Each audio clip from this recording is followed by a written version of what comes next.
mari kita mulai webinar UMKM Wajib PKP hari ini. Ibu Sundari, apakah sudah siap dan bisa dimulai sekarang? Oke, selamat pagi Dwi. Selamat pagi. Suara saya jelas ya Dwi ya? Ya, sudah jelas. Oke. Oke, selamat pagi Bapak Ibu semua. Assalamualaikum warahmatullahi wabarakatuh. Semoga Bapak Ibu dalam keadaan sehat ya. Sebelumnya saya mengucapkan terima kasih atas waktu Bapak Ibu yang sudah menyempatkan hadir di webinar kali ini. Jadi seperti tadi yang disampaikan oleh Dwi ya, hari ini kita akan membahas mengenai UMKM, khususnya mengenai perpajakannya. Jadi di Indonesia ini kan pelaku usaha kita juga banyak yang masih berbentuk UMKM ya. Nah, UMKM sendiri dari sisi perpajakan eh, ini masih belum memenuhi sektor perpajakannya. Jadi ya karena memang ada keterbatasan ya dari sisi SDM, dari sisi pengetahuan dan informasi para pelaku usahanya. Nah, apalagi kemarin semenjak pandemi, ya kan, karena banyak orang yang memulai usaha ya, karena kondisi pekerjaan, kondisi yang lainnya. Jadi UMKM ini sekarang sungguh marak, apalagi ada hadirnya juga marketplace. Jadi sekarang betul-betul untuk UMKM ini banyak sekali gitu. Nah, cuma memang dari sisi perpajakannya ini nih kita masih banyak yang belum dipenuhi. Nah, untuk memenuhinya itu memang banyak hal yang perlu diperhatikan. Nah, di sini khususnya saya akan membahas terkait perpajakan UMKM serta mengenai PKP. Jadi kita akan membahas gimana sih UMKM itu harusnya memenuhi perpajakannya, kemudian apa sih itu PKP, wajibkah UMKM itu udah menjadi PKP begitu memulai usaha gitu. Oke, kita langsung mulai aja.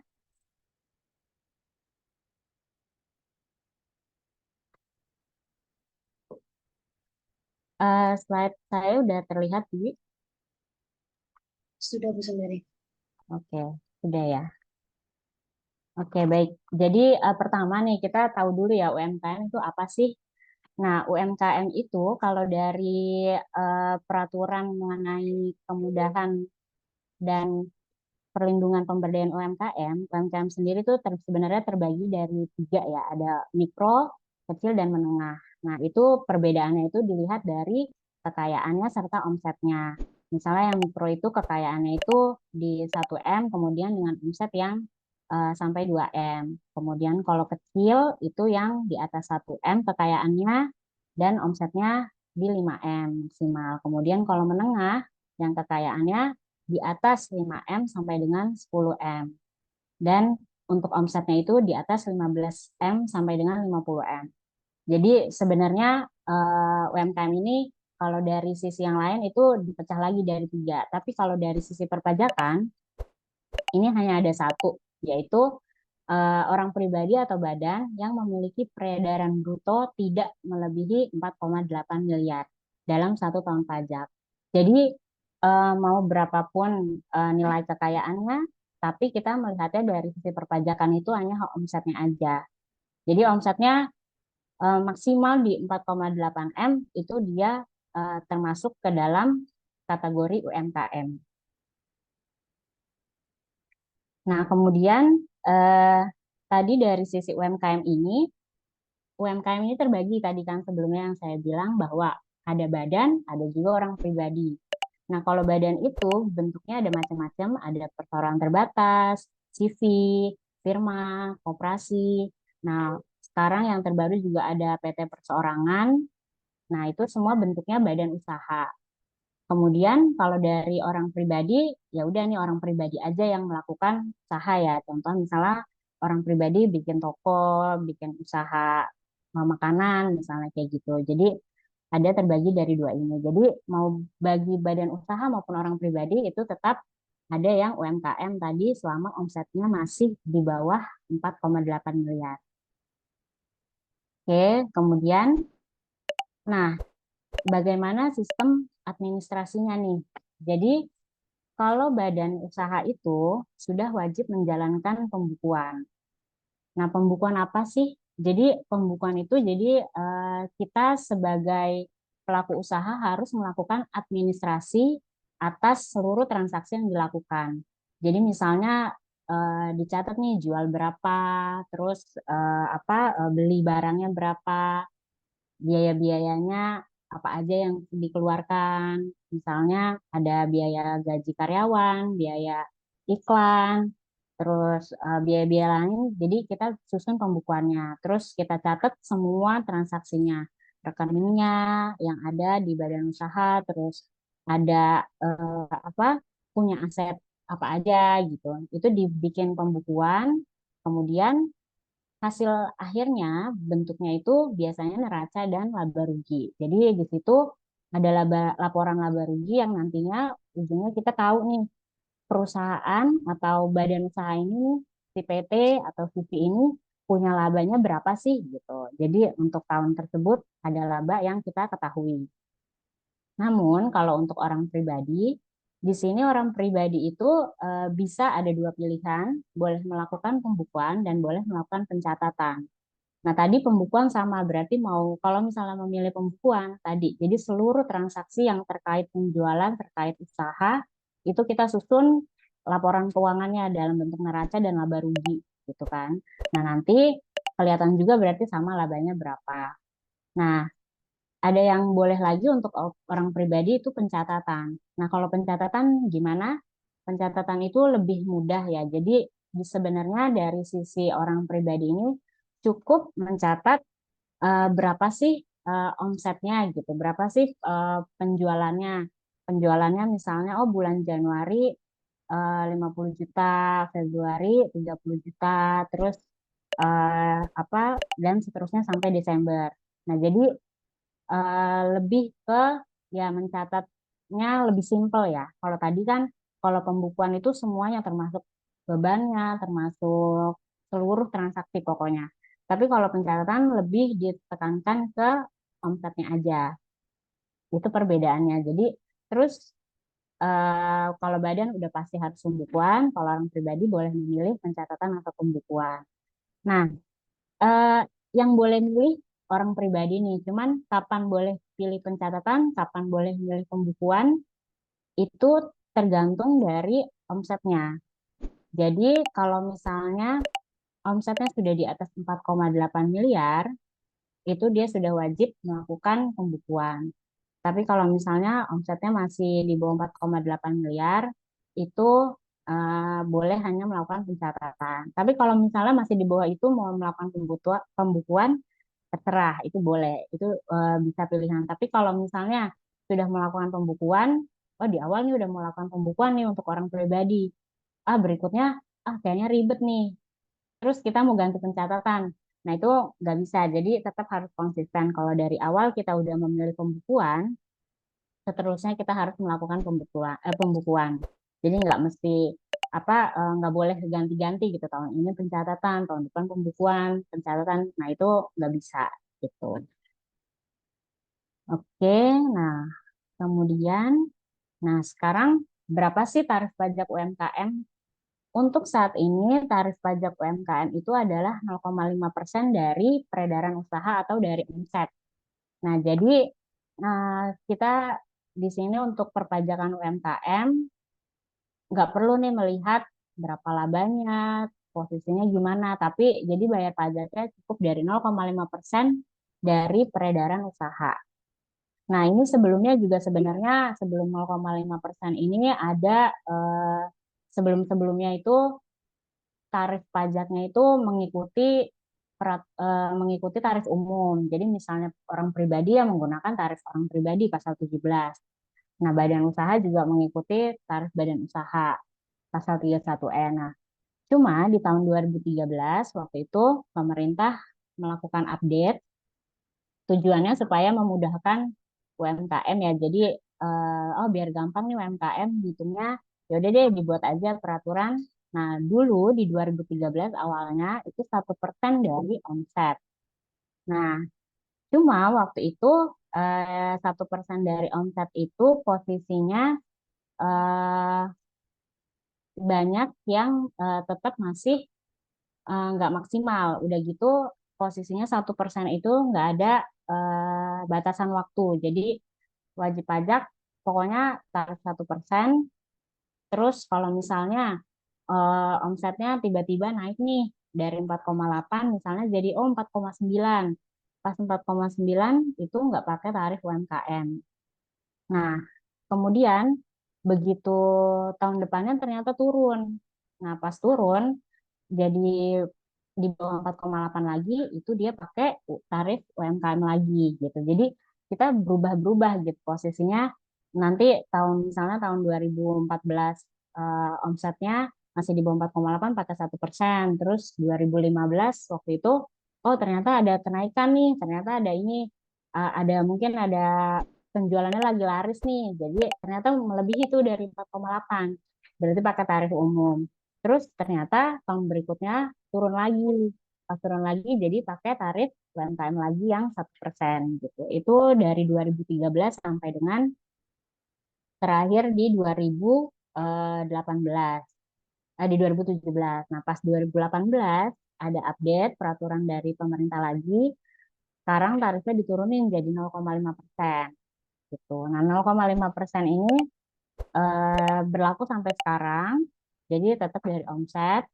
Cuma di tahun 2022 kemarin ada update lagi dari pemerintah untuk khusus pelaku usaha UMKM yang orang pribadi itu kita selama omsetnya masih di bawah 500 juta atau maksimal 500 juta itu nggak kena pajak gitu. Jadi misalnya ternyata setelah dihitung tadi si ada toko nih tokonya ternyata omsetnya 1 M setahun. Nah, dari 1 M itu eh, yang dikenakan pajak hanya 500 jutanya aja. Jadi 500 jutanya yang awal itu tarifnya 0% gitu. Jadi makin ke sini makin dimudahkan untuk perlakuan si UMKM ini gitu.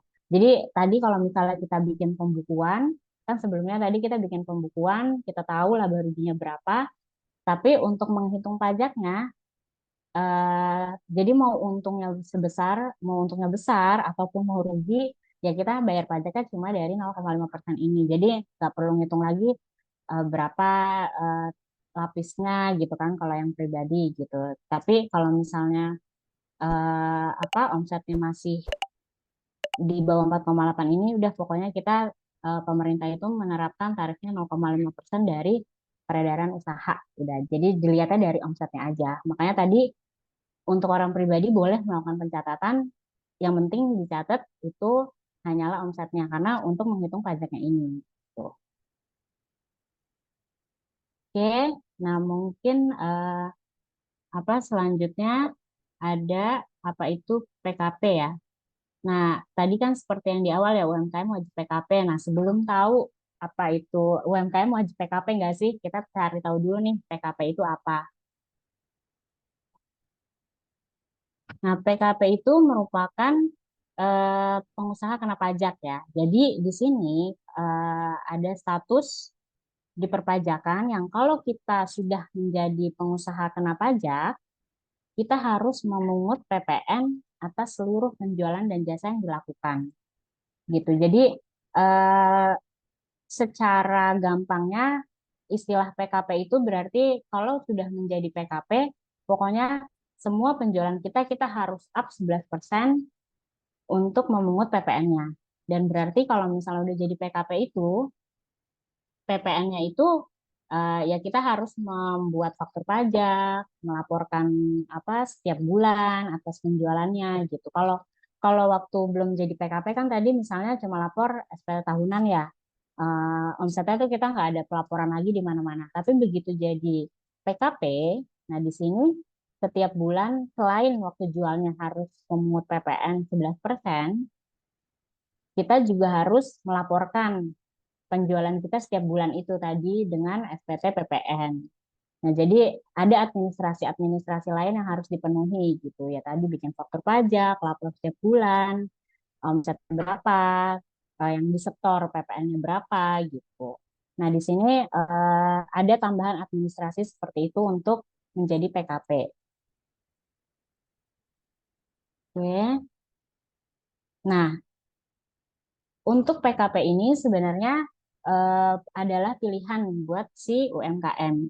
Jadi, selama omset yang UMKM tidak melebihi 4,8, maka si UMKM ini nggak wajib menjadi PKP gitu. Jadi sebenarnya baik orang pribadi maupun badan usaha, kalau omsetnya tidak belum sampai 4,8 M, itu belum wajib jadi PKP atau belum wajib memungut PPN gitu. Jadi sebenarnya status PKP sendiri ini itu diperuntukkan untuk yang omsetnya sudah di atas 4,8 M gitu. Jadi kalau misalnya di bawah ya boleh kalau misalnya mau ngajuin PKP, tapi harus sadar konsekuensinya yaitu tadi kita mesti bikin faktur pajak, harus lapor setiap bulan. Terus jadi administrasinya juga nggak boleh kelewat gitu. Ada hal-hal itu yang harus kita perhatikan sebelum kita menjadi PKP kalau belum di bawah belum di atas 4,8 miliar. Jadi karena sebenarnya untuk PPN sendiri itu ada sanksinya juga kalau misalnya kita terlambat melaporkan SPT PPN-nya 500.000 setiap bulan. Terus kalau misalnya PPN-nya tadi kita udah PKP, terus kita udah mungut nih 11% sama lawan transaksi, pas jual kita udah tambahin 11%, tapi kita kelewat nih melaporkannya. Nanti di situ ada tadi sanksi telat lapor, sanksi telat bayar, PPN-nya gitu. Nah, sanksinya juga cukup besar dan akan berjalan terus sampai kita menyetorkan. Dan terkait faktur pajaknya sendiri pun, tadi kita harus bikin faktur pajak yang kalau misalnya kita sampai kelewat bikin faktur pajaknya, itu kita bisa kena sanksi yang 1% dari nilai penjualan kita gitu. Jadi misalnya jualnya ini 10 juta, ke PTA gitu. Nah, terus 10 juta ini kita kelewat nih, nggak bikin faktur pajaknya. Ya, tapi kita pas jual ke dia sih kita tagihnya tetap 11.100.000 gitu. Pas 11.100.000 kita udah terima uangnya 11.100.000, 7.100.000-nya cuma kelewat nih, kita nggak bikin faktur pajaknya. Kebetulan si PT-nya juga misalnya nggak minta atau kebetulan jualannya sama orang pribadi, jadi mereka nggak perlu administrasi faktur pajaknya. Nah, di situ kita kelewat.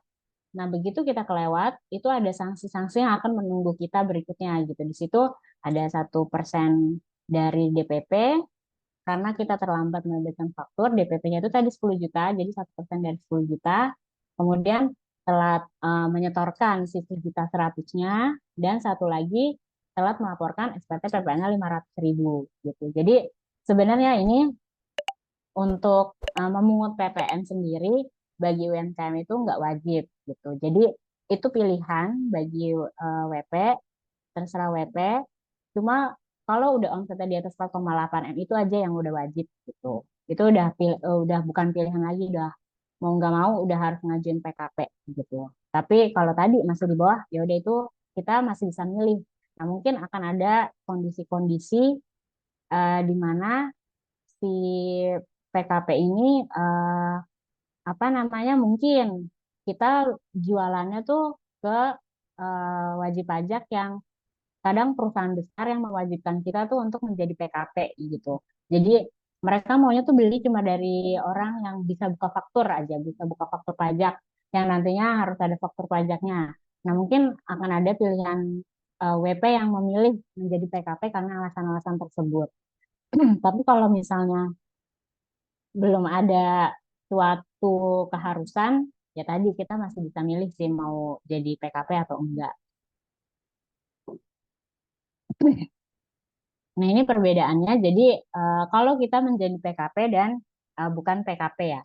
Kalau PKP, jadi kita jualnya tadi misalnya 200.000, terus PPN-nya 11%, berarti harga jual plus PPN kita menjadi 222.000.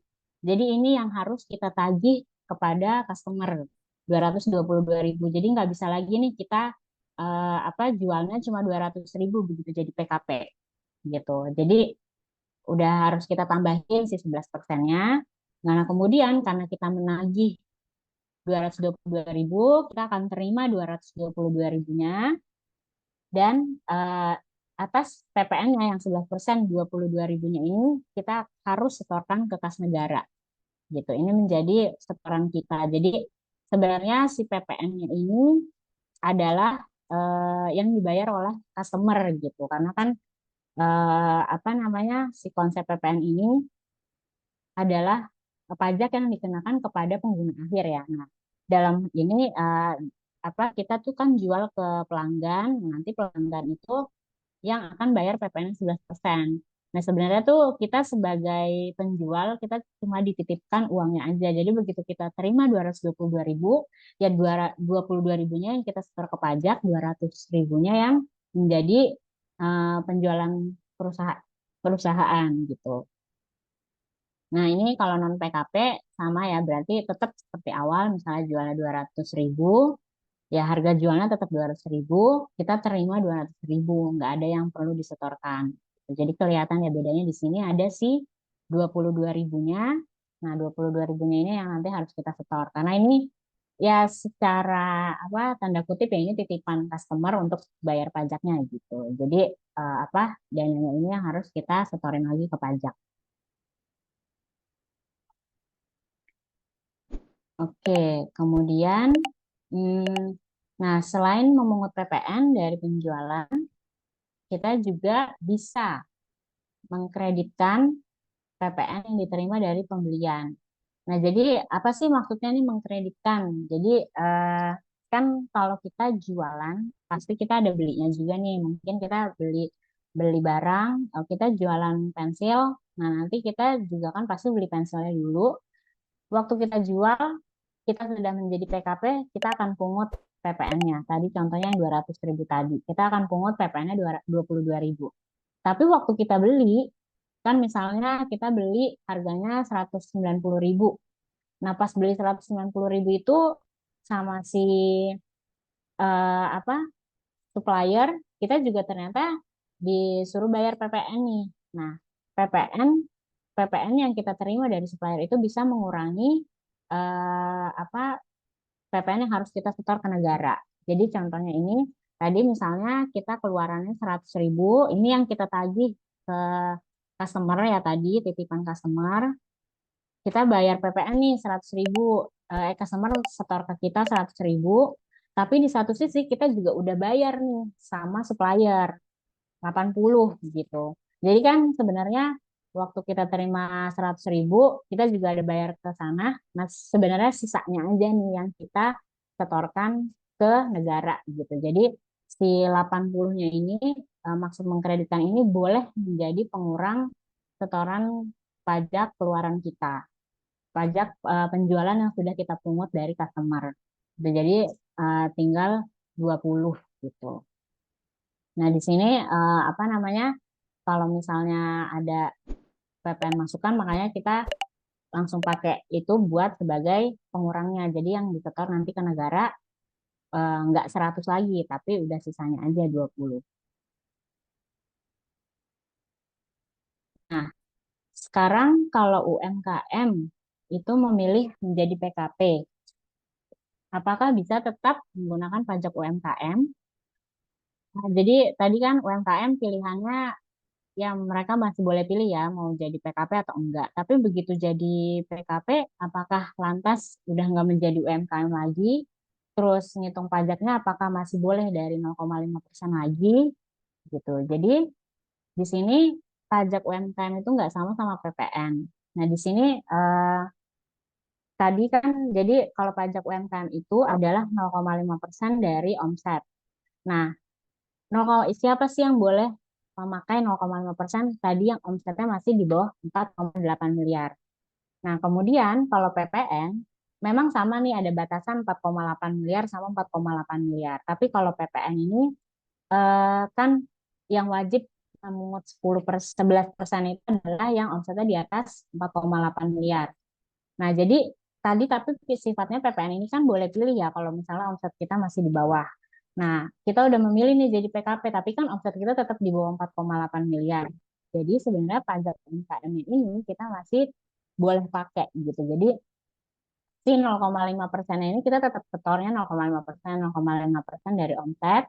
Nah, cuman Bedanya ya udah kalau memang sudah memilih jadi PKP ya tadi ada kewajiban lainnya untuk pemenuhan PPN. Tadi misalnya yang bikin faktur, mengutnya berarti jualnya harus di up 11%. Itu yang membedakan di situ gitu. Jadi bukan berarti begitu udah memilih jadi PKP, kita udah nggak bisa lagi nih memanfaatkan pajak UMKM 0,5% gitu. Ini dua hal yang berbeda gitu. Cuma memang batasannya aja begitu tidak disebut UMKM setelah di atas 4,8 dan harus menjadi PKP di atas 4,8 gitu. Itu aja batasannya yang sama, tapi bukan berarti pajaknya ini sama gitu. Ini dua hal yang berbeda. PPN ini pajak yang dititipkan oleh customer 11%, nah UMKM ini pajak atas penghasilan kita sebagai pelaku usaha gitu.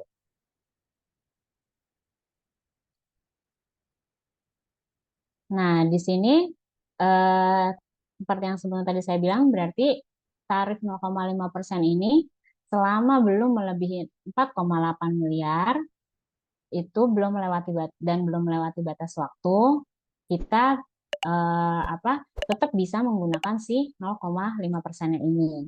Jadi apa tetap gitu, maksudnya ya tadi PKP bukan berarti kita nggak boleh memanfaatkan si 0,5%-nya gitu. Itu dua hal yang berbeda. Nah, tadi kan kalau di sebelumnya, nah di sini kan ada nih belum melebihi 4,8 miliar dan belum melewati batas waktu. Batas waktu apa? Nah, ini. Jadi tadi pajak UMKM 0,5% itu di semenjak tahun 2018 itu ada batasan waktunya. Kalau yang tadi misalnya sempat saya sebutkan di awal, kalau dulu awalnya 1%, 1% itu nggak ada batasan waktu. Jadi selama si orang pribadi atau badan ini masih di bawah 4,8 miliar, itu boleh pakai tarif 1% dulu. Tapi eh, dan sifatnya fluktuatif ya. Misalnya kan namanya omset ya kadang naik, kadang turun. Pas naiknya ternyata di atas 4,8 miliar, itu ya berarti pakai tarif umum, nggak bisa UMKM. Tapi besoknya turun, kita boleh pakai UMKM yang 1%. Nah, cuma semenjak di 2018 ini ada update, yaitu penggunaan 0,5% itu untuk UMKM, cuma ada batas waktunya. Jadi kalau orang pribadi itu 7 tahun, kalau CV firma koperasi 4 tahun, PT 3 tahun. Jadi kalau misalnya PT udah 3 tahun berturut-turut itu omsetnya masih di bawah 4,8, di tahun keempat itu mau omsetnya di bawah 4,8 atau maupun ternyata udah lebih, itu udah nggak bisa lagi pakai pajak UMKM gitu. Jadi eh, apa namanya di sini kita diberi batas waktu gitu. Harapannya sih memang pemerintah kan namanya kita berusaha itu pasti sebagai pelaku usaha harapannya kan akan lebih. Nah, pemerintah menerapkan ini sebenarnya lebih ke harapan pemerintah juga bisnis pelaku usaha itu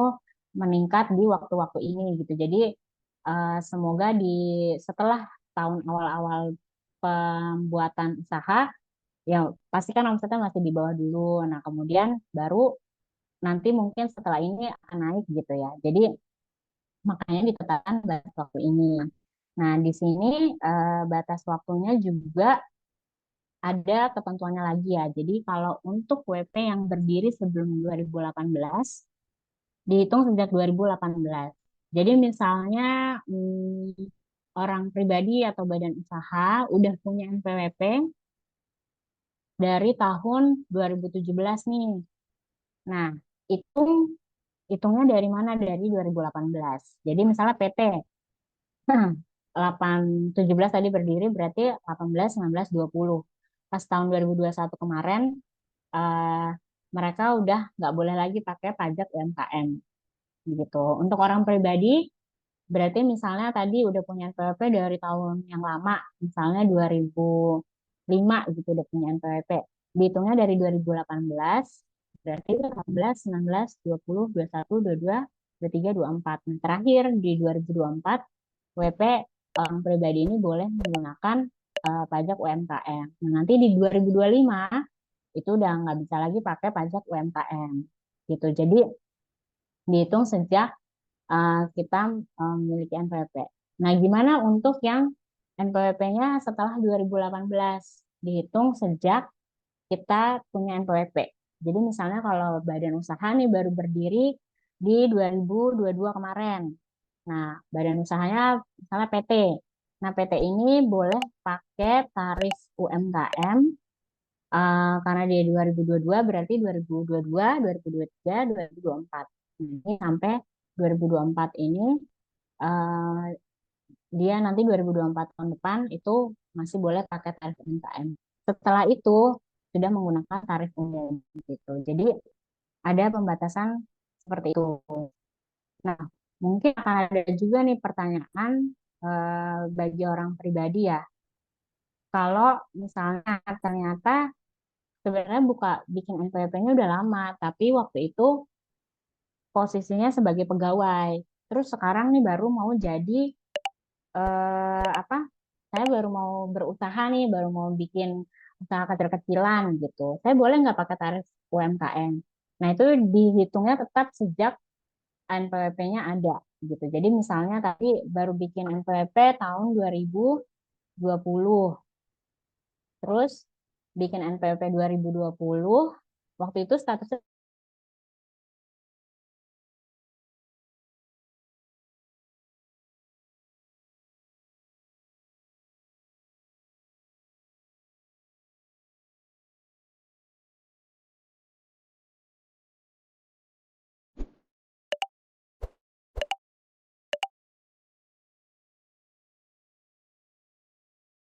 boleh pakai tarif UMKM pada saat sampai dengan 2026.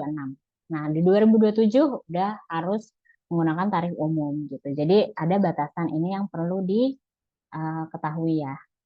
Untuk badan usaha juga sama. Jadi sebenarnya waktu kita mendaftar, kalau misalnya kita baru-baru nih mendaftar NPWP sekarang, baik itu badan usaha maupun orang pribadi, secara default perpajakan kita tuh udah menggunakan tarif UMKM gitu. Jadi PT nih, oh baru bikin, sekarang baru berdiri 2023. Nah, di 2023 ini di perpajakan itu udah ke settingnya kita sebagai apa UMKM. Jadi tarifnya itu udah tarif 0,5%. Nah, cuma kita boleh memilih ya kalau untuk apa namanya badan usaha itu boleh pilih kalau misalnya oh kira-kira ya memang sih saya kayaknya ini perusahaan kalau bayar pajaknya dari UMKM karena kan perusahaan wajib pembukuan ya. Jadi sebenarnya kita bisa lihat nih perusahaan bikin pembukuan ternyata kalau dilihat-lihat awal-awal ini tuh kita masih rugi banget gitu ya. Masih rugi. Nah, terus kayaknya apa ruginya cukup gede. Jadi kalau misalnya bayar 0,5 juga ternyata sangat apa namanya sangat berat gitu kan misalnya buat perusahaan. Jadi oh ya udah deh kita pilihnya pakai tarif umum aja gitu. Nah, itu bisa. Jadi buat perusahaan atau buat badan usaha kita boleh memilih nggak menggunakan tarif UMKM. Jadi langsung tuh ngajuin, tapi sifatnya kita harus mengajukan ke kantor pajak kalau kita memilih menggunakan tarif umum gitu. Jadi kalau secara default udah dibikin UMKM, nah cuman kalau mau memilih pakai tarif umum ya kita bisa mengajukan ke kantor pajak gitu. Jadi itu untuk batasan waktu. Jadi ya tadi kita mesti perhatiin ini ya, takutnya udah kelewat, kita masih terus saja pakai UMKM. Nah, tapi batasan waktu ini juga tidak bukan berarti misalnya omset kita ternyata baru tahun kedua udah lebih 4,8 miliar. Nah, itu udah otomatis kita harus langsung menggunakan tarif umum, udah nggak bisa lagi pakai tarif UMKM gitu. Jadi mana yang lebih dulu nih batasan waktunya yang kita sampai ke batas waktu atau omset kita yang udah naik duluan di atas 4,8 miliar. Itu kita udah nggak bisa pakai tarif UMKM. Jadi, nah cuma kalau kita udah naik nih, oh omsetnya ternyata tahun ini lagi banyak order nih, omsetnya ternyata mencapai 5M. Nah itu otomatis udah kita harus pakai tarif umum. ternyata tahun depan kemarin kayaknya lagi ada project khusus aja, makanya omsetnya bisa gede. Tahun depan projectnya nggak ada lagi, jadi omset kita turun lagi nih, masih di bawah 4,8. Itu kita nggak bisa balik lagi tuh ke pajak UMKM gitu. Jadi apa namanya, eh, yang mana yang mencapai duluan nih batasan waktunya atau omsetnya yang udah melebihi 4,8 miliar. Oke, nah mungkin sebelum ini kayaknya saya lihat ada beberapa pertanyaannya udah masuk. Apa? Mungkin boleh dulu deh pertanyaannya sebelum lanjut ke slide berikutnya. Oke, ini tadi ada pertanyaan pertama dari Ibu Dian Meidayanti. Pertanyaannya, selamat pagi, salam kenal, saya Dian dari Jogja. Mohon penjelasannya perihal pajak PKP. Dikenakan dengan omset di atas 4,8 miliar per tahun, dengan pembayaran pajak 0,5% dari omset, bukan dikenakan dari net profit. Bisa jadi dengan pembayaran berdasarkan omset, ada yang malah hanya habis untuk bayar pajak. Imbas dari pandemi COVID belum signifikan untuk progres perbaikan secara dari omset. Dan wajib pajak tetap diharuskan membayar kewajiban membayar dengan sistem cicilan. Itu. Jadi untuk kemudian dia nanya nih Bu Sundari, gimana untuk sebenarnya yang tadi kayak Bu Sundari jelasin ya, Mm-mm. untuk misalkan menurut dia kalau bayar omset nih sebenarnya masih rugi habis uangnya untuk bayar pajak gitu. Itu gimana untuk eh, perencanaan pajaknya? Oh ya, jadi sebenarnya tadi ya kalau ya itu sih, jadi kan tadi memang bayar 0,5% itu bisa menguntungkan kalau ternyata memang labanya kita tuh cukup besar dibandingkan dengan kalau 0,5%. Atau bisa juga malah merugikan kalau posisi kita sebenarnya usahanya tuh masih posisi rugi gitu ya. Nah tadi, jadi balik lagi sih, jadi kita mesti lihat dulu pertama nih, ini eh, apa namanya, kita ini bentuknya badan usaha atau orang pribadi. Tadi kalau badan usaha kan udah wajib melakukan pembukuan ya. Badan usaha wajib melakukan pembukuan. Nah, di situ kan kita bisa lihat, oh ternyata posisinya rugi nih, gitu kan. Nah, tadi kita bisa ngajuin, supaya kita nggak bayar 0,5%, kita ngajuin aja ke kantor pajak, kita mau pakai tarif umum. Jadi kalau tarif umum itu berarti kan dia nggak akan melihat omset, tapi akan menghitung dari laba, gitu. Jadi kalau misalnya ternyata laba, kita bayar pajak sesuai tarif umumnya. Kalau misalnya badan usaha 22% atau tergantung omsetnya berapa ya, bisa 12,5, bisa 11 atau 22%. Nah, tapi kalau misalnya rugi ya jadi kita nggak bayar pajak sama sekali gitu kan. Jadi tadi itu kalau badan usaha. Nah, cuma kalau orang pribadi, nah tadi kalau orang pribadi memang agak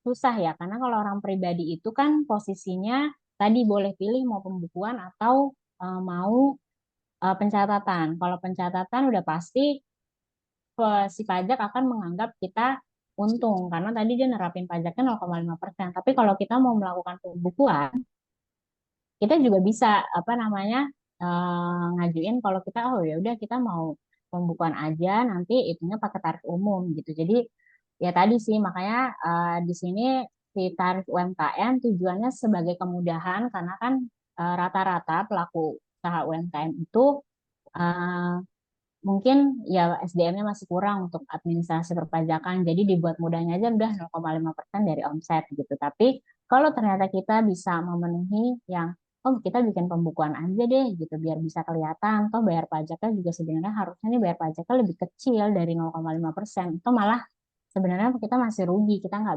belum belum bikin apa belum harus apa namanya belum harus bayar pajak sebenarnya gitu. Jadi ya tadi sih harus dibuktikan dengan pembukuannya kalau misalnya ternyata omset kita masih di bawah ternyata kita masih belum menguntungkan gitu dengan bayar pajak malah justru ini jadi beban lagi gitu kan. Nah, itu ya tadi harus dibuat pembukuannya dulu gitu sih. Untuk sesi tanya jawab yang ini kita 3 pertanyaan dulu ya. Yang Oh ya, kedua, ya. Ibu Melda Lestari. Mm-mm. Selamat pagi Bu Sundari, izin bertanya Bu, untuk UMKM perorangan, apakah berlaku untuk semua jenis usaha atau dibatasi pada usaha tertentu saja? Misalnya jika perdagangan mesin X-ray, apakah bisa? Pertanyaan kedua, apakah orang pribadi yang sebelumnya bekerja sebagai direktur dan pemegang saham perusahaan bisa menggunakan tarif WPOP UMKM perorangan? Terima kasih sebelumnya. Oke, ya jadi kalau tadi ini ya penjual perdagangan ya, misalnya apakah semua perdagangan boleh pakai tarif MKM atau enggak gitu ya?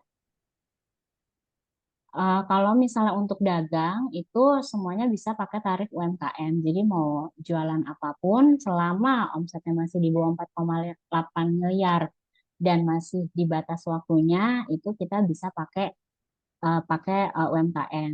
Yang nggak boleh, yang ada listnya nggak boleh nih pakai pajak UMKM walaupun masih di bawah 4,8 miliar itu ada ketentuannya sendiri. Jadi untuk yang pekerja-pekerja bebas sih itu contohnya misalnya eh, sebagai komisioner gitu ya punya dapatnya tuh berupa komisi-komisi nah itu pribadi nah itu kan itu di luar itu yang nggak boleh menggunakan pajak UMKM cuma selain itu usaha dagang atau jasa lainnya itu boleh pakai tarif UMKM selama memenuhi di bawah 4,8 miliar gitu. Tadi satu lagi apa ya Dwi? Satu lagi, orang pribadi yang sebelumnya bekerja sebagai direktur dan pemegang saham. Bisa menggunakan tarif WPOP UMKM atau enggak?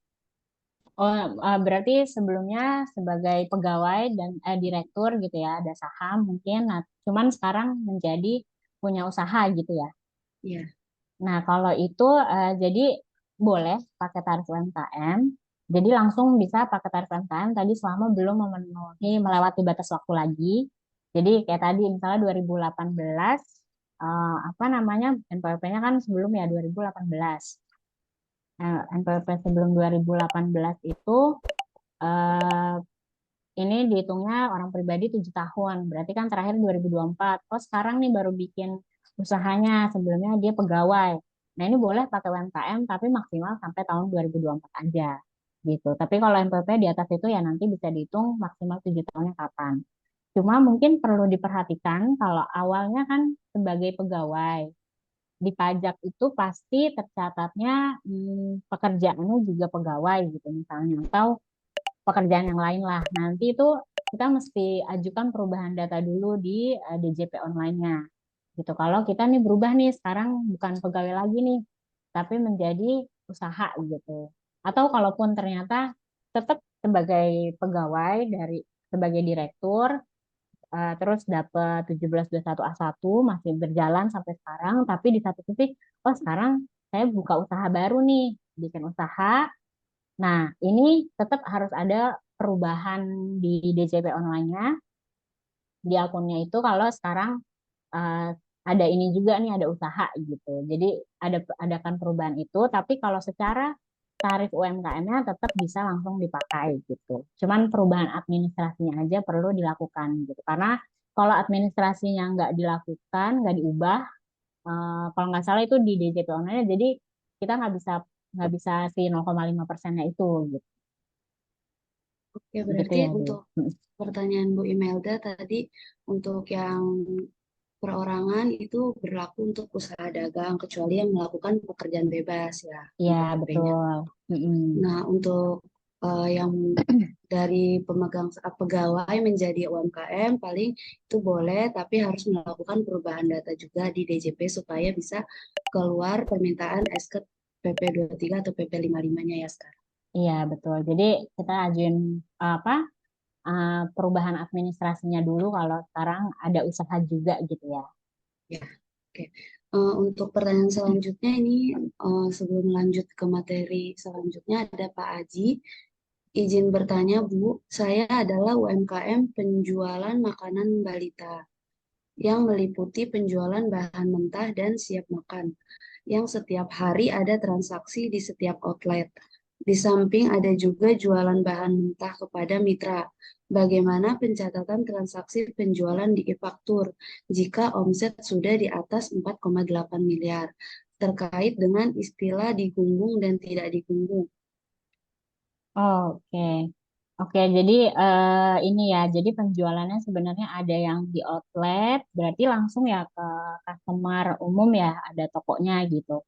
Tapi ada juga jual bahan baku, berarti kan ini pasti ke perusahaan ya, bentuknya udah badan usaha jualnya. Nah, di sini jadi eh, apa seperti yang tadi Pak Adi sampaikan, memang ada dua ya, ada faktor pajak digunggung dan tidak digunggung. Nah, untuk administrasinya sendiri, untuk faktur pajaknya, jadi eh, kita nih wajib membuka faktur pajak kepada customer gitu kan. Nah, selama eh, tapi ada ketentuannya lagi bahwa kita boleh menggunakan faktur apa? Kita nggak usah terbitin faktur pajak. Jadi cukup dengan dicatat aja nih omsetnya berapa. Tapi tetap ya kita tetap kita pungut PPN. Cuma ya cukup invoice-nya aja, nggak perlu dibikin atau bikin bon. Nggak usah bikin faktur pajak satu-satu. Itu kalau kita jualnya ke konsumen akhir gitu dan pembayarannya cash. Jadi kalau misalnya tadi ada yang outlet, kita jualannya di outlet, berarti kan itu di toko terus ada customer datang, kan kalau secara administrasi kita bikin faktur pajak, harusnya kita minta ya, Ibu ada NPWP-nya, ada NIK-nya gitu kan, karena untuk bikin faktur pajak. Tapi kan kalau di toko sangat tidak memungkinkan untuk membuat seperti itu. Nah, jadi pemerintah bikin kemudahan dengan ya udah bikinnya nanti digunggung aja. Nah, digunggung itu maksudnya kita nggak usah bikin faktur pajak ke satu-satu nih ke si orangnya gitu. Ya udah kita kita ngeluarinnya apa nih? Misalnya struk kecil yang kalau ini hari ini si ini jualnya berapa berapa pieces gitu kan. Nanti berapa pieces, harganya berapa, itu harganya udah termasuk PPN. Nah, itu nanti di pelaporan SPT di akhir bulan, itu cukup totalnya aja tuh kita jual ke customer itu berapa. Ke customer akhir ya, ke konsumen yang di outlet tadi. Tapi kalau tadi kan ada jual ke mitra ya, ke bahan bakunya jual ke mitra. Nah, waktu jual bahan baku ke mitra, nah ini baru nih kita bikin faktur pajak gitu. Karena bagi si mitranya juga pasti faktur pajaknya itu akan digunakan sebagai pajak masukan mereka. Jadi si mitranya ini kita buat faktur pajak, kita namanya siapa, nama perusahaannya, NPWP-nya, terus berapa pieces yang kita jual misalnya, harganya berapa, PPN-nya berapa. Nah, itu kita harus buat faktur pajaknya untuk kita berikan ke si mitranya gitu. Jadi ya tadi dibedainnya ada dua, yang digunggung itu untuk yang konsumen akhir, yang kita terima bayarnya langsung pada saat itu juga, dia datang ke toko, nggak ada PO, nggak ada permintaan secara khusus, yang benar-benar dia datang terus saya mau beli ini berapa totalnya, dia langsung bayar gitu, bayarnya mau pakai kartu kredit ya, mau pakai debit atau cash, itu semuanya nanti itu masuknya ke digunggung. Jadi cukup totalnya aja selama bulan itu berapa kita jualnya. Nah, kemudian yang ke mitra, nah itu baru yang kita buatin faktur pajaknya satu-satu gitu. Ke bulan ini buka faktur pajak ke dia, jualnya berapa, NPWP-nya mana, ya nanti faktur pajaknya kita kasih ke dia gitu. Itu sih. Ya, oke. Berarti untuk yang penjualan di outlet bisa menggunakan istilah yang faktur pajak digunggung dengan memasukkan nilai total penjualannya aja nanti di SPT PPN. Untuk yang mitra bisa menggunakan faktur pajak biasa, dibuat faktur pajak masing-masing atas penjualan ke mitra tersebut ya. Ya. Untuk pertanyaan selanjutnya nanti kita lanjutin setelah materi yang dibawakan lagi ya Bu Sundari. Oh ya, Boleh oke. Kalau dilanjutkan gitu. materinya. Ya, Oke, kalau gitu ya saya lanjutkan lagi. Tadi kan sebelumnya mengenai ini ya, batas waktu ya penggunaan pajak UMKM. Nah, sekarang gimana nih kalau ternyata udah lewat nih dari 7 tahun, udah lewat dari 3 tahun. Nah, harus melakukan apa nih? Kita kan udah nggak bisa pakai tarif UMKM lagi ya. Nah, di sini jadi ada dua. Pertama untuk badan usaha. Badan usaha itu udah pasti, karena dari awal maupun dia masih sebagai UMKM maupun belum UMKM, itu udah wajib melakukan pembukuan. Nah, begitu batas waktunya lewat, tetap pembukuannya ini harus dilakukan. Gitu. Jadi Ya, memang ini kalau untuk badan usaha nggak ada perubahan ya yang signifikan, hanya penggunaan tarifnya aja gitu. Jadi badan usaha dengan pembukuan kalau tadi udah melewati batas waktu, udah lewat dari 3 tahun, misalnya kalau PT, bikin pembukuan ada laporan neraca, ada laporan laba rugi. Nah, nanti dari laba ruginya itu kelihatan kan untungnya, oh untungnya berapa nih? Dari untungnya itu kita hitung pajaknya gitu. Jadi kalau tadi eh, ada laba, ya kita hitung pajaknya sesuai tarif umum PPh Badan, bisa di 11% sampai 22%, tergantung omsetnya juga nanti gitu kan. Nah, kita hitung pajaknya dari situ. Tapi kalau ternyata berdasarkan laporan laba rugi ini ternyata posisinya masih rugi. Oh ya udah berarti kalau dari masih rugi nggak ada pajak yang harus dibayar. Tuh, itu untuk badan. Kemudian kalau untuk orang pribadi. Nah, untuk orang pribadi sama. Jadi tadi yang sebelumnya misalnya sudah melakukan pembukuan ya tetap dilanjutin pembukuan. eh nah, ini fungsinya kalau tadi kan walaupun misalnya bikin pembukuan kita tetap pakai tarifnya 0,5% dari omset. Tapi begitu kita melakukan pembukuan, begitu batas waktunya udah lewat atau omsetnya lebih, bikin pembukuan, nah nanti sama seperti badan, kita harus lihat, oh laba rugi ternyata di laba ruginya posisinya laba nih. Nah, tadi dihitung lagi pajaknya, sesuai pajak orang pribadi yang dari 5% sampai 35%. Tergantung penghasilannya berapa, di situ labanya berapa. Tapi kalau ternyata rugi, ya sama. Berarti kalau rugi, nggak ada pajak yang harus disetor bagi si orang pribadinya kalau melakukan penipuan. Nah, kemudian orang pribadi ini bisa juga menggunakan norma penghitungan penghasilan neto. Nah, apa sih ini? Jadi, kan kalau misalnya tadi memilih pencatatan, kita belum bikin pembukuan, kita udah bikin nih omsetnya berapa tahun. Nah, dari omsetnya itu, pajak udah menyusun list-list. Nah, di sini listnya itu sesuai dengan bidang usahanya masing-masing. Kalau jualan, kalau dagang, dagang ini ada persentasenya masing-masing. Nah, persentase itu adalah kayak benchmark gitu ya. Jadi rata-rata orang yang usaha gitu, usaha misalnya jualan makanan gitu ya. Nah, makanan itu persentasenya di list pajak itu 20 atau sampai 25%. Nah, 25% ini itu dianggap si pelaku usaha ini tuh untungnya tuh sebesar 25% rata-rata gitu. Kalau misalnya melakukan usaha ini kira-kira nih untungnya dia nih 25% harusnya. Jadi misalnya omset kita 100 juta gitu ya. Terus pas Bentar. kita cek, oh usahanya jualan makanan itu persentasenya 25%. Nah, berarti 25 persennya ini dikali dengan 100 juta tadi. Oh, berarti 25% 25 juta. Nah, 25 juta inilah yang akan kita hitung pajaknya. Pakai tarif umum. Jadi, pajaknya tadi ya tadi 5% sampai 35%. Nah, misalnya 25 juta, 25 juta kebetulan nih dia usaha doang ya, nggak jadi pegawai atau nggak ada dapet nggak bukan freelance yang kerja di mana lagi gitu ya. Jadi udah dari usaha aja.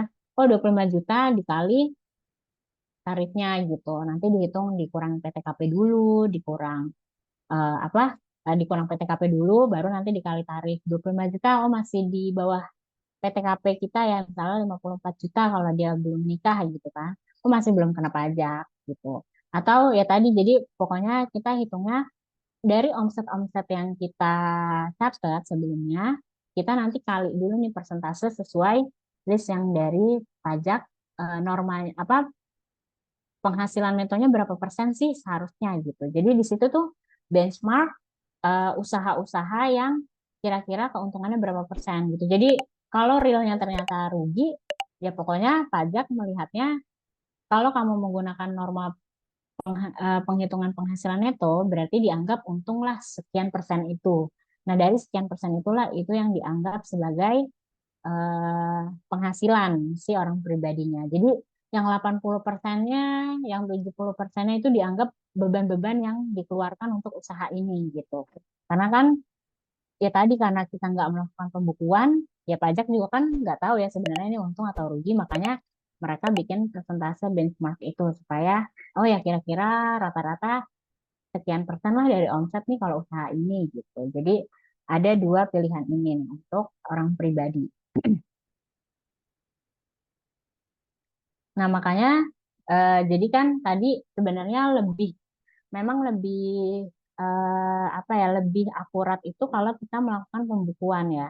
Karena kalau pencatatan tadi kan ya baik pribadi, untuk pribadi itu pasti kan nggak akan ketahuan ya sebenarnya ya tadi kalau misalnya pertanyaan sebelumnya tadi bilang harusnya kayaknya sebenarnya malah rugi deh gitu kan. Ini tuh belum seberapa. Tapi kan karena kita tidak mencatat, jadi kita nggak lihat ya itu hasilnya berapa. Dari sisi perpajakan pun juga kurang bisa meyakini benar memangnya apakah rugi gitu. Makanya sebenarnya penting kita untuk bikin pembukuan gitu, terutama untuk bisnis ya. Karena dengan adanya pembukuan ya ini kita bisa kan mau lihat nih, kita nih bisnisnya pencapaiannya udah sejauh mana gitu. Kita bisa evaluasi juga apakah sebenarnya nih mungkin dari harganya itu sebenarnya kita kekecilan kah atau sebenarnya eh, customer ini tuh jualan ini tuh kita udah bener belum sih melakukan apa namanya transaksinya gitu. Karena kita bisa lihat dari situ biaya apa sih yang paling gede, biaya apa yang apa namanya yang bisa kita misalnya bisa kita pangkas atau harusnya malah ini nggak ada gitu kan. Jadi ini bisa juga pengambilan keputusan. Jadi mau bikin strategi apa bisa kelihatan dari laporan keuangan yang udah kita bikin gitu.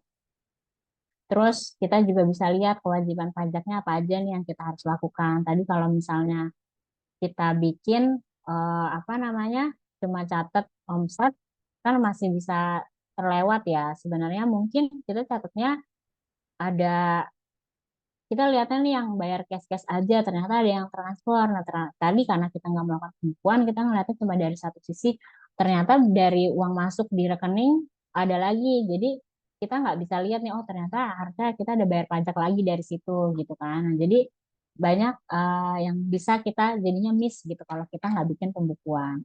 Terus nah ini dari sisi bank juga kan misalnya kita butuh apa namanya pinjaman dana kan lebih meyakinkan kalau kita bisa menyusun laporan keuangannya gitu karena bisa kelihatan sebenarnya saldonya berapa gitu kan terus ini perusahaannya sebenarnya atau usahanya ini nih menguntungkan nggak sih gitu adakah ada prospek nggak sih ke depannya gitu.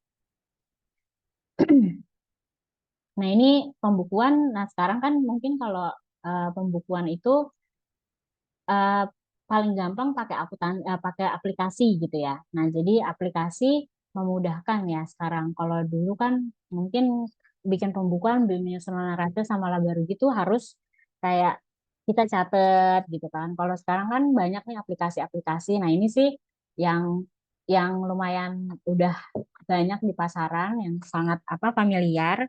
Nih, ini ada Accurate, Mayop, Jurnal, Zahir, dan banyak lagi yang lainnya juga yang saat ini juga banyak yang aplikasinya tuh online. Ini kami nggak di endorse ini juga sih. Jadi ini sebenarnya memang yang kita lihat ini pasti Bapak Ibu mungkin familiar dengan apa aplikasi-aplikasi ini gitu. Jadi sekarang juga banyak muncul yang aplikasi-aplikasinya tuh kita bisa pakai handphone, terus online gitu kan. Jadi misalnya oh ini ada jual langsung masukin, terus oh ini ada biaya ini langsung masukin gitu kan. Jadi nanti kelihatan uh, di ending oh ternyata sekarang omsetnya udah segini. Jadi nggak yang mesti dilihat dulu, dijumlahin dulu satu-satu gitu kan. Ini kita apa makanya nih penyusunan laporan keuangan, terus menggunakan aplikasi. Nah, ini bikin kita jadi lebih mudah gitu untuk prosesnya ya.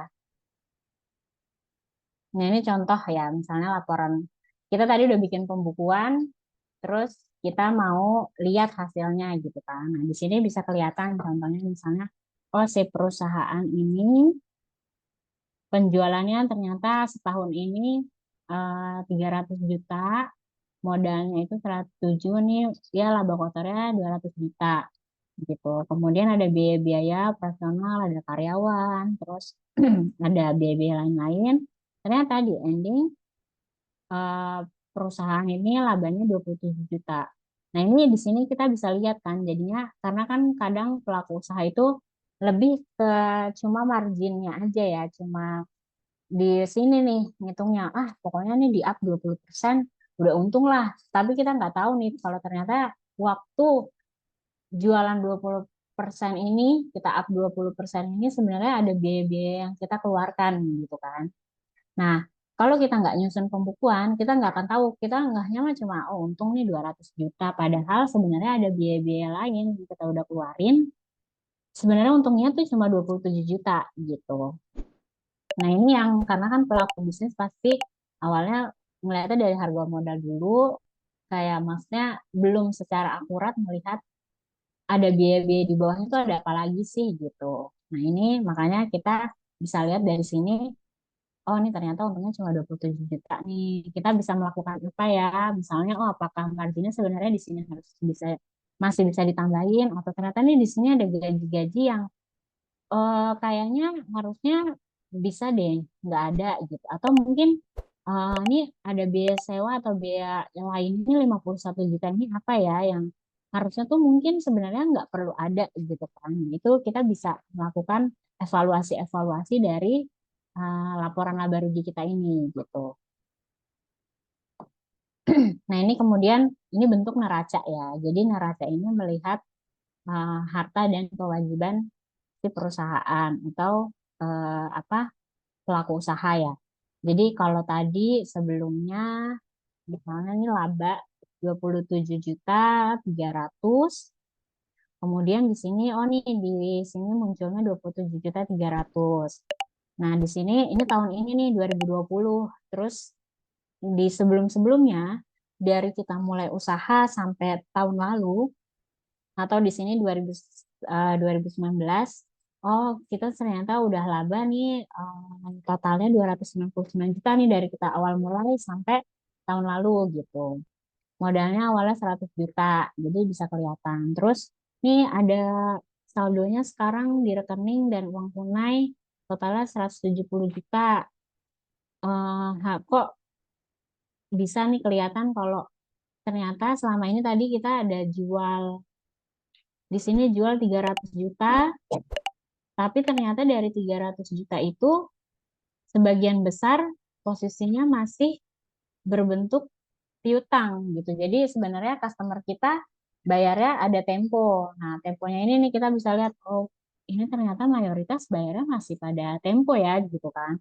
Nah, ini kan kita bisa melihat gimana ya nanti harusnya ini piutangnya dari kapan ya? Mereka tuh udah tempo dari kapan ya? Adakah udah lebih dari 3 bulan kah? Atau ternyata malah udah lama gitu. Nah, itu kita bisa meminimalisir resiko-resiko kalau si customer kita gagal bayar gitu kan. Jadi omsetnya jangan sampai omset kita aja yang gede, tapi sebenarnya piutangnya di sini tuh menumpuk besar gitu. Karena ternyata beresiko semua customer kita gitu. Mereka nggak bisa bayar ternyata ke depannya.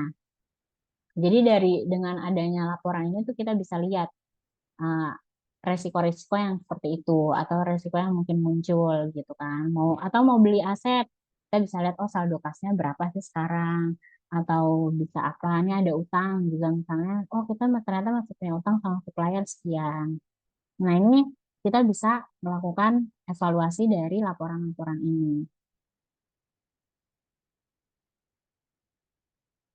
Oke, nah jadi makanya tadi kenapa kita bikin penyusunan laporan keuangan, terus kita bikin pembukuan, nah supaya juga kita bisa tahu nih nanti resiko pajaknya gimana waktu kita, pasti kan namanya bisnis kita pengennya terus berkembang ya, nggak cuman di situ-situ aja, tujuannya kan pasti nanti akan lebih besar gitu. Nah di sini kita harus tahu juga nih apa resiko ke depannya, karena di satu sisi, pajak ini lagi mengembangkan Cortex Administration System.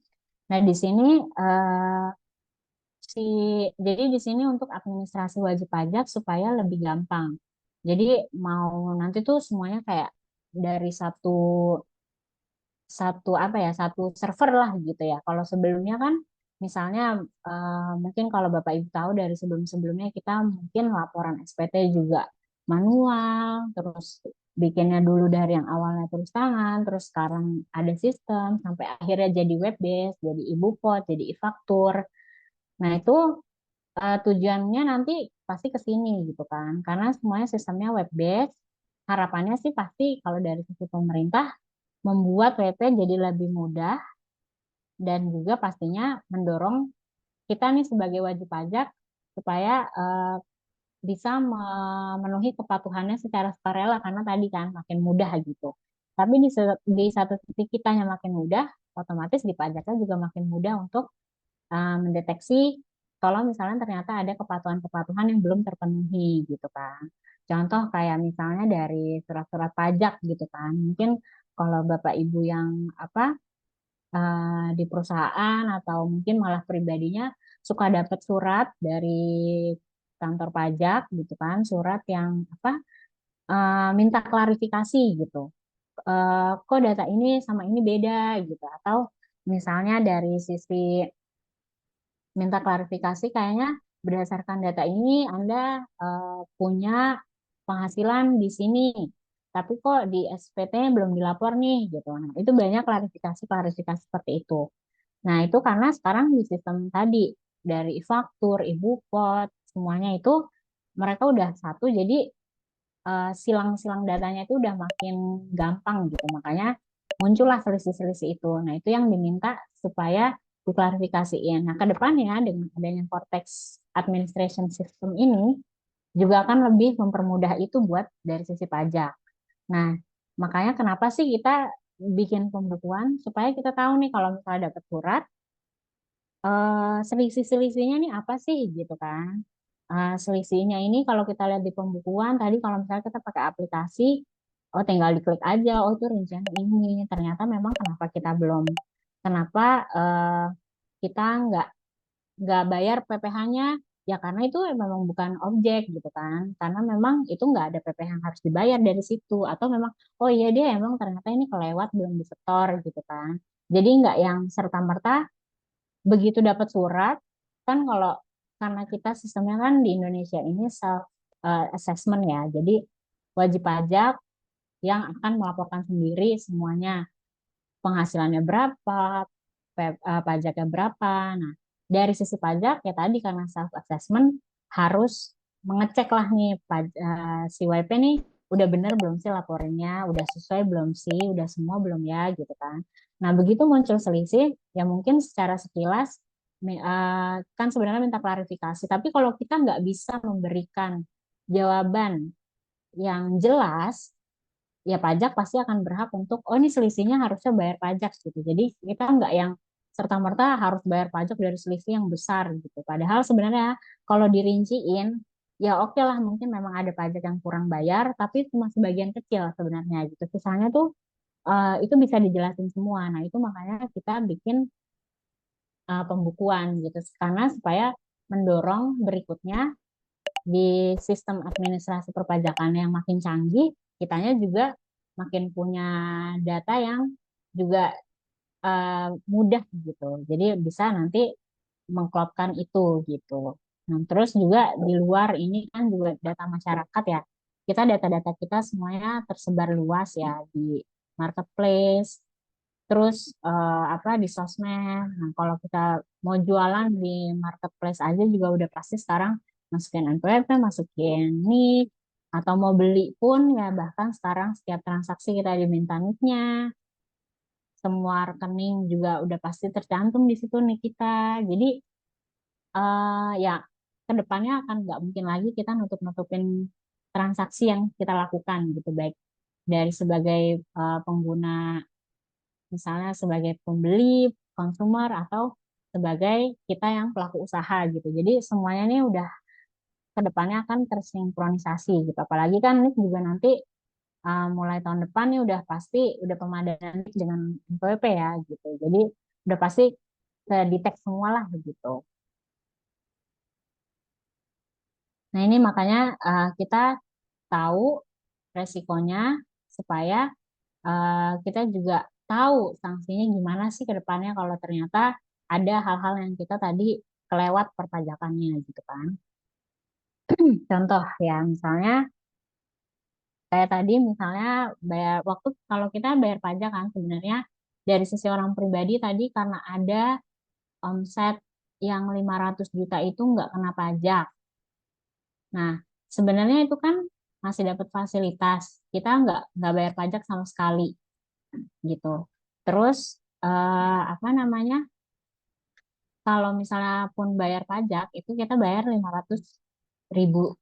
Nah, di sini kalau kita nggak memenuhi di satu sisi kita nanti akan muncul nih sanksinya 120.000 gitu. Jadi harusnya kita cuma bayar pajak 500.000 gara-gara kita tidak melaporkan atau tidak menyetorkan tadi, malah kita harus bayar 520.000 gitu. Nah, ini yang badan juga sama. Badan harusnya misalnya bayar omset cuma 0,5% dari keseluruhan 3 juta totalnya. Nah, ini dari 3 juta ini, kalau kita kelewat setornya, ternyata malah, udah deh nggak usah orang cuman dikit kok gitu omsetnya.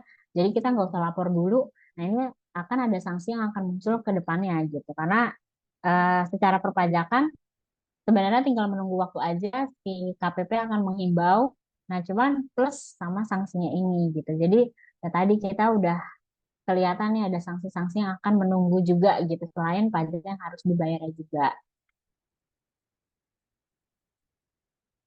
Nah, ini contoh ya. Jadi makanya kalau yang tadi mengenai pajaknya, sekarang mengenai PPN-nya nih. Kita misalnya omsetnya udah di 5M.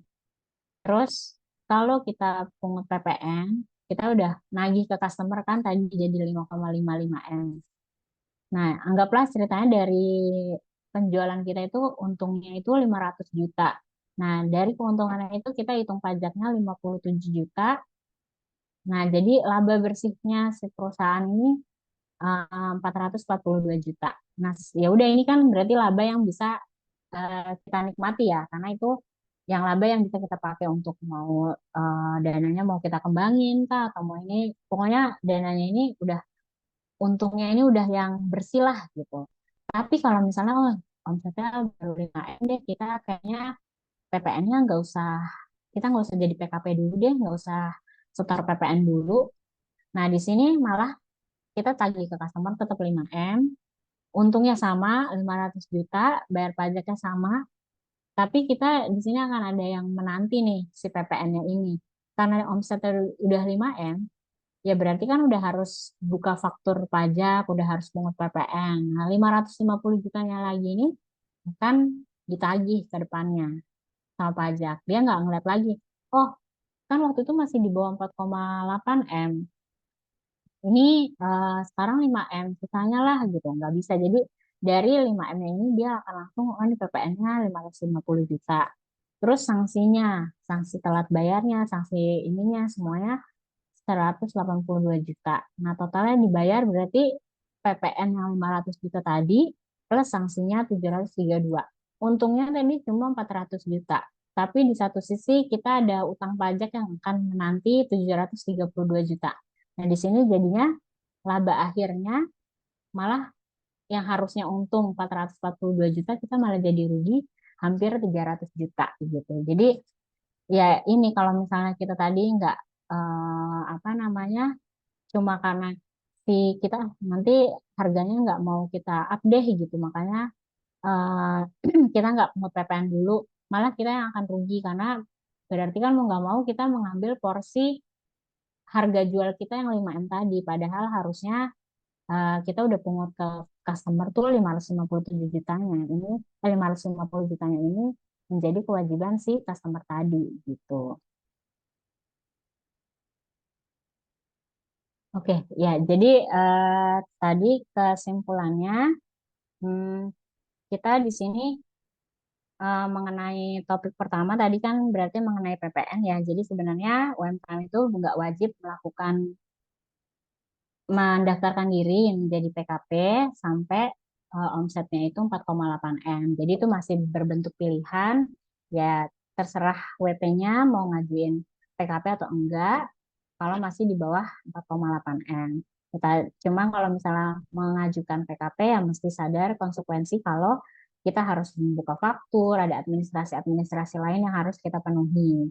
Nah, tapi kalaupun kita mau memilih mendaftar menjadi PKP, ya tetap si perusahaan atau si orang pribadi boleh menerapkan tarif 0,5 persennya dari omset selama masih dalam batas waktu dan omsetnya tidak melebihi 4,8 miliar. Dan juga tadi terakhir mengenai pembukuan ya. Jadi sebaiknya kami menghimbau sih kepada seluruh pelaku usaha tuh untuk melakukan pembukuan karena ya tadi tujuannya supaya kita bisa melakukan bisnisnya tuh juga lebih baik ke depannya dan sebenarnya untuk melakukan pembukuan juga kan uh, untuk pembukuan itu pajak itu tujuannya sebenarnya yang terakhir karena sebenarnya kan transaksi kita berbisnis itu udah transaksi yang lewat. Pajak itu kan juga sebenarnya ya udah nih dari transaksi yang udah dilakukan inilah kewajiban perpajakannya. Jadi sebenarnya tujuannya terakhir. Tapi kalau kita tadi nggak bikin pembukuan, terus ternyata ada yang terlewat-terlewat, kita nggak penuhi perpajakan ya, pajak yang akan pertama untuk menagih, yang akan pertama datang untuk nagih ini semua gitu. Oke, nah ini kami nanti akan mengadakan workshop ya mengenai administrasi keuangan UMKM ya. Jadi gimana sih supaya pembukuan UMKM, terus apa namanya sistem administrasinya lah mengenai UMKM itu bisa kita penuhi dan patuh. Jadi perpajakannya juga jadinya lebih mudah gitu. Nah ini nanti mungkin bisa dijelasin dulu atau kita mulai tanya jawab yang berikutnya dulu ya dulu ya. Ya, oke. Sebelum untuk workshop ini, kita masuk ke sesi tanya jawab dulu. Kita melanjutkan sesi tanya jawab. Tadi terakhir dari Ibu sebentar.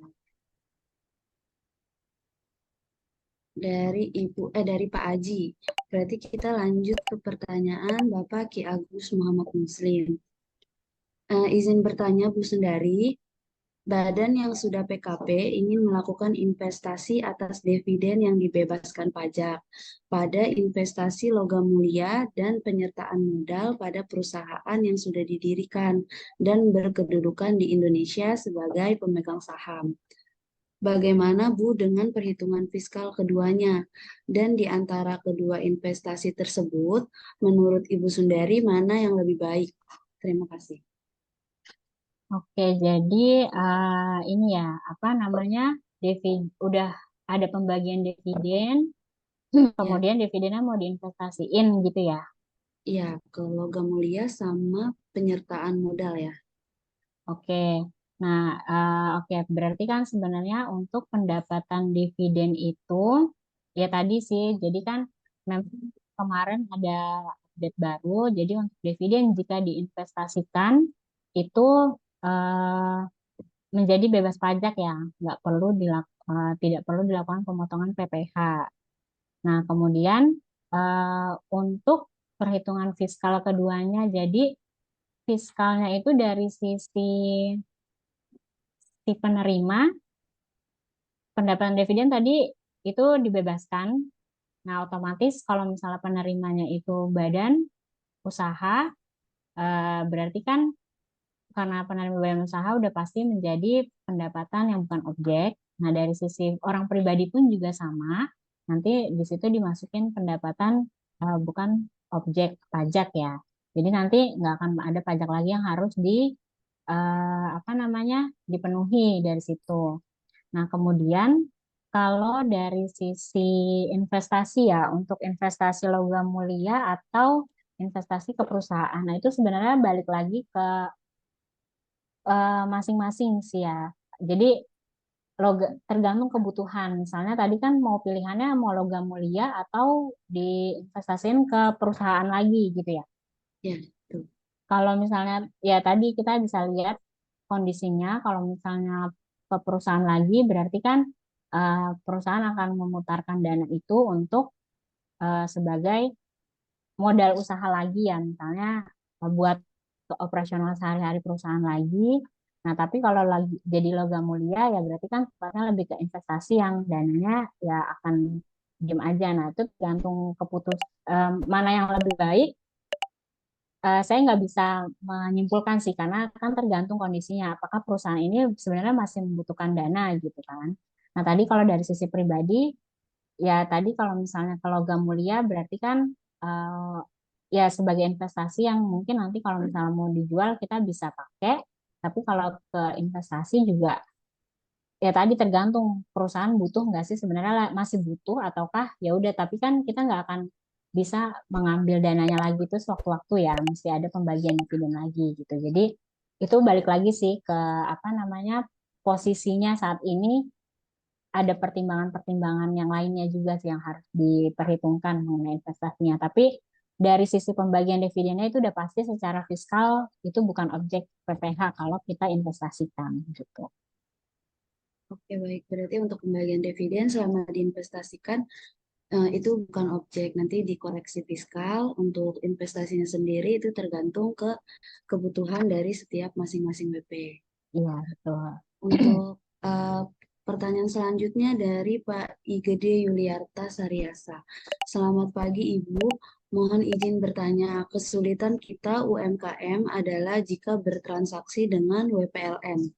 Misalkan kami bergerak di bidang software dan bekerja sama dengan perusahaan di luar Indonesia. Ada beberapa ketentuan yang menyebabkan untuk membuat COR agar dapat fasilitas 0% dalam bertransaksi. Mohon arahannya terkait hal ini. Terima kasih. Oke, jadi boleh diulang nih berarti Ada transaksi dengan perusahaan di luar negeri ya.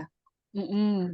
Terus itu gimana? Apakah kan harus ada bisa biar dapat fasilitas harus siapin COR supaya nggak dikenain pajak jadi 0%. Itu menurut kita perencanaannya kayak gimana sebaiknya? Oh, oke. Ya, jadi transaksi ya dengan wajib pajak luar negeri. Nah, ini apa memang secara perpajakan kalau kita bertransaksi sama wajib pajak luar negeri apalagi itu bentuknya jasa ya, ada dua yang harus kita penuhi. Pertama mengenai kewajiban PPh-nya ya, PPh pasal 26. Kita harus potong ke lawan transaksi kita itu 20%. Atau kalau misalnya kita mesti cek lagi sih itu tax treaty-nya negara mana dan karena kan nggak semua negara itu ada perjanjian perjanjian P3B-nya sama Indonesia ya. Kalau misalnya nggak ada P3B dengan Indonesia, ya pasti maupun ada COR atau enggak, ya harus kita potong 20%. Kemudian kalau misalnya ada, ya tadi kita mesti minta nih sama mereka eh, sertifikat of residence sama kita isi form DGT-nya ya. Jadi dari situ nanti bisa biasanya kan kalau di apa namanya kalau dengan ada P3B-nya nanti di situ dijelaskan kalau pemenuhan perpajakannya itu misalnya harus dilakukan di sana gitu. Jadi kita nggak potong lagi ke si vendor kita gitu kan. Nah, jadi sebenarnya dari awal sih waktu kita mau mulai transaksi bahkan sebelum mulai kalau bisa kita udah minta COR-nya. Jadi begitu kita ada proses pembayaran atau kita ditagih, kita udah nggak repot lagi untuk ini COR-nya belum ada nih gitu. Jadi kan dengan dari awal kita udah minta ke mereka COR-nya. Terus oh kalau ternyata mereka nggak bisa penuhin, kita juga bisa langsung kasih tahu. Nanti kalau saya bayar, kalau kamu nggak ngasih ini, kita potong ya 20% gitu misalnya. Pajaknya jadi sekian ya, nanti kita kasih kamu bukti potong gitu. Tapi kalau kita mintanya nanti pas dapet invoice ya, terus ternyata nggak ada, sedangkan kita harus lapor. Nah itu kita baru potong dari sananya keberatan, terus jadinya mau nggak mau kita yang harus eh, nalangin gitu kan. Mau nggak mau kita yang harus setorin pajaknya karena kewajiban pemotongannya itu ada di kita sebagai pengguna. Jadi kalau misalnya ternyata nggak bisa memenuhi itu, kita yang akan dikejar sama pajak, bukan si vendornya tadi gitu. Jadi ya dari awal kita udah langsung tentuin nih minta COR, terus sama kalau misalnya nggak di dalam waktu sekian penuhin digitinya, kalau misalnya mereka nggak ada ternyata kita minta isi formnya. Jadi apa namanya kita udah dari awal nih udah tahu nih akan motong ke dia atau enggak gitu. Jadi ya jangan sampai kita nanti udah malah potongnya dari pas udah deket-deket mau bayar, terus malah jadi kita yang nanggung semuanya sih gitu. Oke, berarti COR-nya diminta di awal saat terjadi transaksi ya, jangan saat pembayaran supaya bisa memanfaatkan yang fasilitas 0% tadi. Tapi Mm-mm. dilihat lagi juga di tax treaty, apakah ada kerjasama dengan pemerintahan di Indonesia. Pemerintah. Iya. Baik, selanjutnya dari Ibu Ulfa. Pagi Bu Sundari, mohon izin bertanya untuk badan usaha berupa koperasi.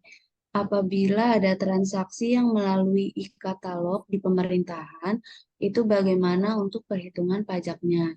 Sedangkan transaksi kita dikenai PPN. Oke, ya jadi eh, kita ada transaksi sama pemerintahan ya. Iya. Nah, sebenarnya untuk pemerintahan itu sama ya aspek pajaknya dengan eh, selain pemerintahan lah pokoknya. Jadi untuk pemenuhan perpajakannya sama. Jadi kalau misalnya kita eh, tadi melalui katalog pemerintahan itu kita beli atau jual ya?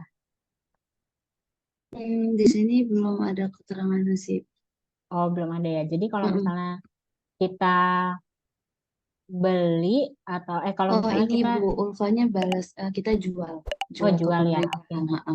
Nah, iya jadi kalau misalnya jual itu berarti kan ke pemerintahan. Nah, sebenarnya kalau kita udah PKP, berarti ya tetap kita harus penuhi transaksinya itu bikin faktur pajak, kita pungut PPN. Nah, cuma memang ada khusus sendiri, yaitu kalau misalnya sama pemerintah ini nih kodenya agak beda ya sama kalau kita transaksi sama lawan transaksi kita yang biasa gitu kan.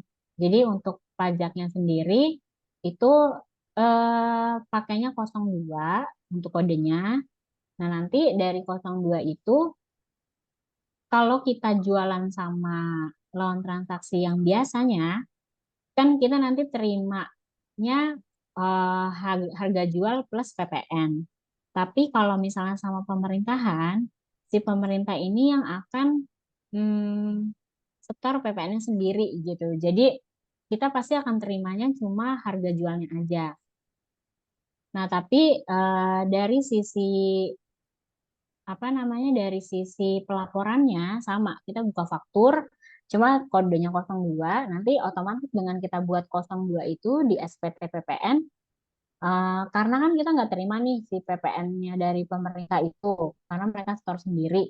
Nah, jadi otomatis nanti di SPT PPN kita tuh si PPN ke pemerintah itu kita nggak akan kehitung jumlah, kita harus setor. Nah, cuma tinggal kita minta ke si pemerintah ini bukti setor PPN-nya itu apa bukti kalau mereka tuh udah nyetorin PPN yang tadi mau kita pungut gitu. Karena sekarang suka ada juga si KPP apa namanya menghimbau ya, misalnya nyuratin kita bilang kalau ada transaksi nih sama pemerintah ini, tapi PPN-nya belum disetor, kita yang disuruh setor. Nah, itu kita harus bisa nunjukin kalau kita ya memang PPN-nya disetor sama si pemerintahan ini, tapi mereka juga udah setor kok ke pajak, kita minta buktinya itu gitu.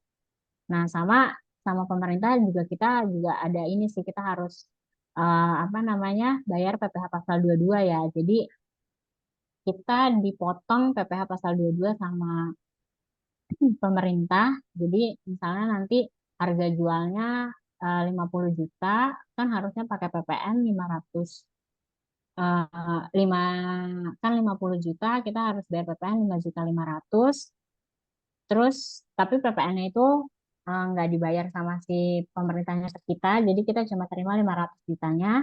Tapi 500 jutanya lagi nanti dipotong 2,5% ya kalau nggak salah. Itu buat kita nanti dapat bukti potong dari si pemerintahnya itu.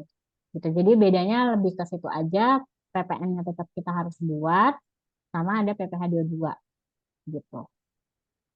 Oke, kalau berarti kalau ke pemerintahan, tadi kalau kita PKP kan kita harus tetap buat faktur pajak dengan kodenya tapi 02, beda dari yang dengan selain pemerintahan. Terus dipotong PPh bukan dipotong, jadi nanti dipungut ya. Dipungut ya, dipungut, Heeh. dipungut ya, dipungut.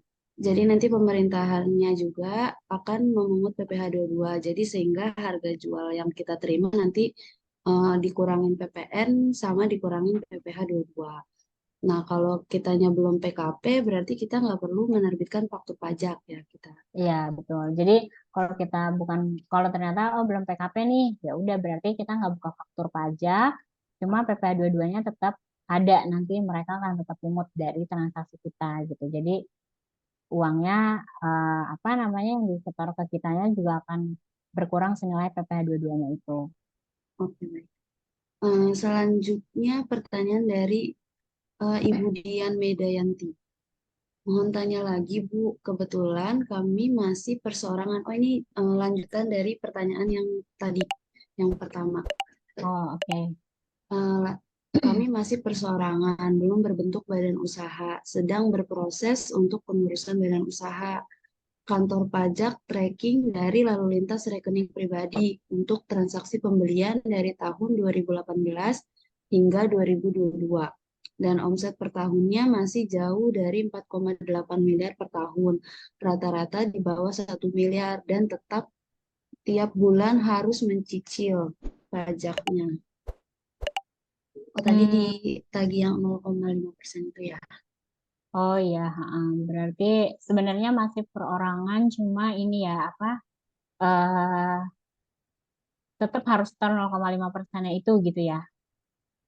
Karena ada temuan dari kantor pajak itu kayak ada pembelian atas nama Ibu Dian mungkin ya dari 2018 Hmm, hingga 2022. Jadi dianggap ada omset yang harus penjualan. dilaporkan atas pembelian tersebut. Oh, oke oke ya. Jadi memang jadi DJP ini memang memiliki wewenang ya kita untuk menentukan berapa yang harus dibayar oleh WP kalau kita nggak bisa memberikan klarifikasi sama data-data yang menunjukkan kalau kita tuh harusnya nggak apa nggak ada omset segitu gitu ya. Jadi halo, iya. Iya, Jadi kalau misalnya nih kita ada tadi kan misalnya ditemukan ada transaksi-transaksi dari rekening atau mungkin malah data dari pihak ketiga kalau kita nih ada beli-beli barang gitu. Jadi eh, ya tadi karena data kita kan udah tersebar nih, kita setiap beli harus pakai nik gitu kan. Terus dananya juga misalnya pas pas bayar juga pakai rekening semuanya. Nah, itu kan pajak bisa tuh dapat data kita dari si supplier ya. Jadi kita juga ada beberapa WP yang waktu itu ditanya oleh KPP, kenapa nih eh, Anda ada pembelian ini nih, harusnya ada omset yang belum setor. Padahal sebenarnya tuh kalau dilihat pembeliannya itu transaksinya tuh misalnya ada beli aset ya, misalnya beli mobil. Nah, beli mobil tuh dianggap kita beli terus mana nih jualnya gitu. Karena kan pajak masih melihatnya nih, oh ini ada faktur pembelian, tapi dianggap tuh kita nih akan menjual dari yang kita beli tersebut gitu. Nah, jadi mereka di surat itu memang pasti mereka akan langsung berarti Anda ada omset yang harus disetor sekian gitu kan. Nah, tapi kan tadi balik lagi kalau misalnya kita bisa membuktikan kalau ternyata transaksi yang ditemukan pajak itu tidak berhubungan dengan transaksi kita. Jadi misalnya tadi buat beli aset atau mungkin malah kadang ada juga nih yang servis-servis mobil kan suka diminta tuh dibuat faktur pajak, terus dianggap oh ini ada transaksi ini nih, padahal itu sebenarnya servis mobil atau beli ban gitu kan, ganti ban. Nah, itu juga kita tinggal tunjukin aja kalau ternyata tuh kita nggak ada transaksi penjualan, itu transaksi uh, sehari-hari kita aja, biaya operasional yang nggak ada hubungannya sama usaha. Nah, cuma ya tadi untuk menunjukkan itu kan kita harus membuktikan ya, nggak bisa serta-merta, oh nggak mungkin Pak, ini omsetnya segini tuh nggak mungkin. Soalnya ini itu kita tetap harus buktiin kalau ya memang omset kita di bawah 4,8 M. Kita harus tunjukin nih dari rekap rekening koran kita misalnya. ini omset yang masuk ini. Kalau transaksi yang di luar itu ini bukan, ini sebenarnya biaya hidup kita aja biasa gitu kan. Terus apa namanya tadi balik lagi sih sebenarnya memang harusnya bikin pembukuan supaya kita bisa buktiin apa yang ditanyain sama kantor pajak tuh, oh enggak ini emang bukan penjualan kita tuh emang nggak sebesar ini gitu. Jadi ke situ sih. Jadi memang sebaiknya tadi balik lagi dibikin pembukuan supaya atau dikumpulin bukti-bukti supaya eh, nunjukin kalau kita tuh omsetnya memang nggak sampai sebesar itu gitu. Oke. Berarti tadi sebenarnya untuk pembuktiannya kita bisa melakukan pembukuan karena kan kalau di bawah 4,8 miliar pun sebenarnya kita bukan nggak boleh pembukuan, kita boleh pembukuan kalau kita milih untuk pembukuan. Cuma yang di Mm-mm. atas 4,8 miliar ini yang sudah diwajibkan. Jadi kalau Iya, memang merasa eh, harusnya untungnya nggak segitu, walaupun omset kita masih di bawah 4,8 miliar, kita tetap bisa buat melakukan pembukuan gitu ya Bu Sundari. iya. Mm-mm. Selanjutnya pertanyaan dari Bapak Damar ya. Sering banget kesulitan dalam meminta NIK atau NPWP customer dan penerima upah harian. Sampai harus ribut-ribut gimana ya edukasi orang yang belum mengerti. Khawatirnya laporan kita dianggap cacat oleh pajak karena tidak lengkap datanya. Terus juga sama Pak Ade ya untuk meminta data NIK sama NPWP. Oke. Iya sih. Jadi sebenarnya memang eh, NIK sama NPWP dan apalagi kalau yang ini ya hubungannya sama upah harian ya. Kalau untuk customer kan sebenarnya NIK sama NPWP-nya itu tadi eh, kita masih bisa lihat transaksinya nih gimana nih gitu. Karena apakah kita bisa memanfaatkan yang fasilitas tadi di Gunggung atau enggaknya gitu ya.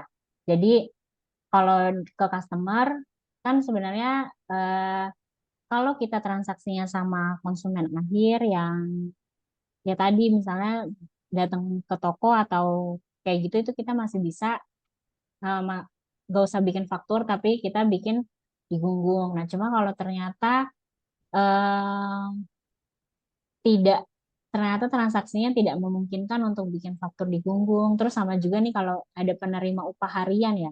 Upah harian yang rata-rata sih yang biasanya nggak mau minta NPWP karena masih belum ngerti juga kan.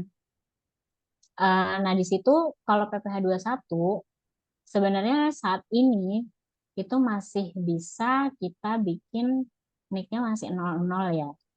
Nah, cuma memang tarifnya akan menjadi lebih tinggi. Terus dari sisi merekanya juga pasti kan harusnya keberatan ya kalau misalnya ternyata mereka bisa bisa udah punya NPWP terus dibikin tarifnya lebih tinggi. Nah, itu apa ya? Pasti di mereka juga akan keberatan gitu. Nah, tapi ada juga yang mungkin mereka nggak mau tahu nih. Pokoknya saya terimanya segitu.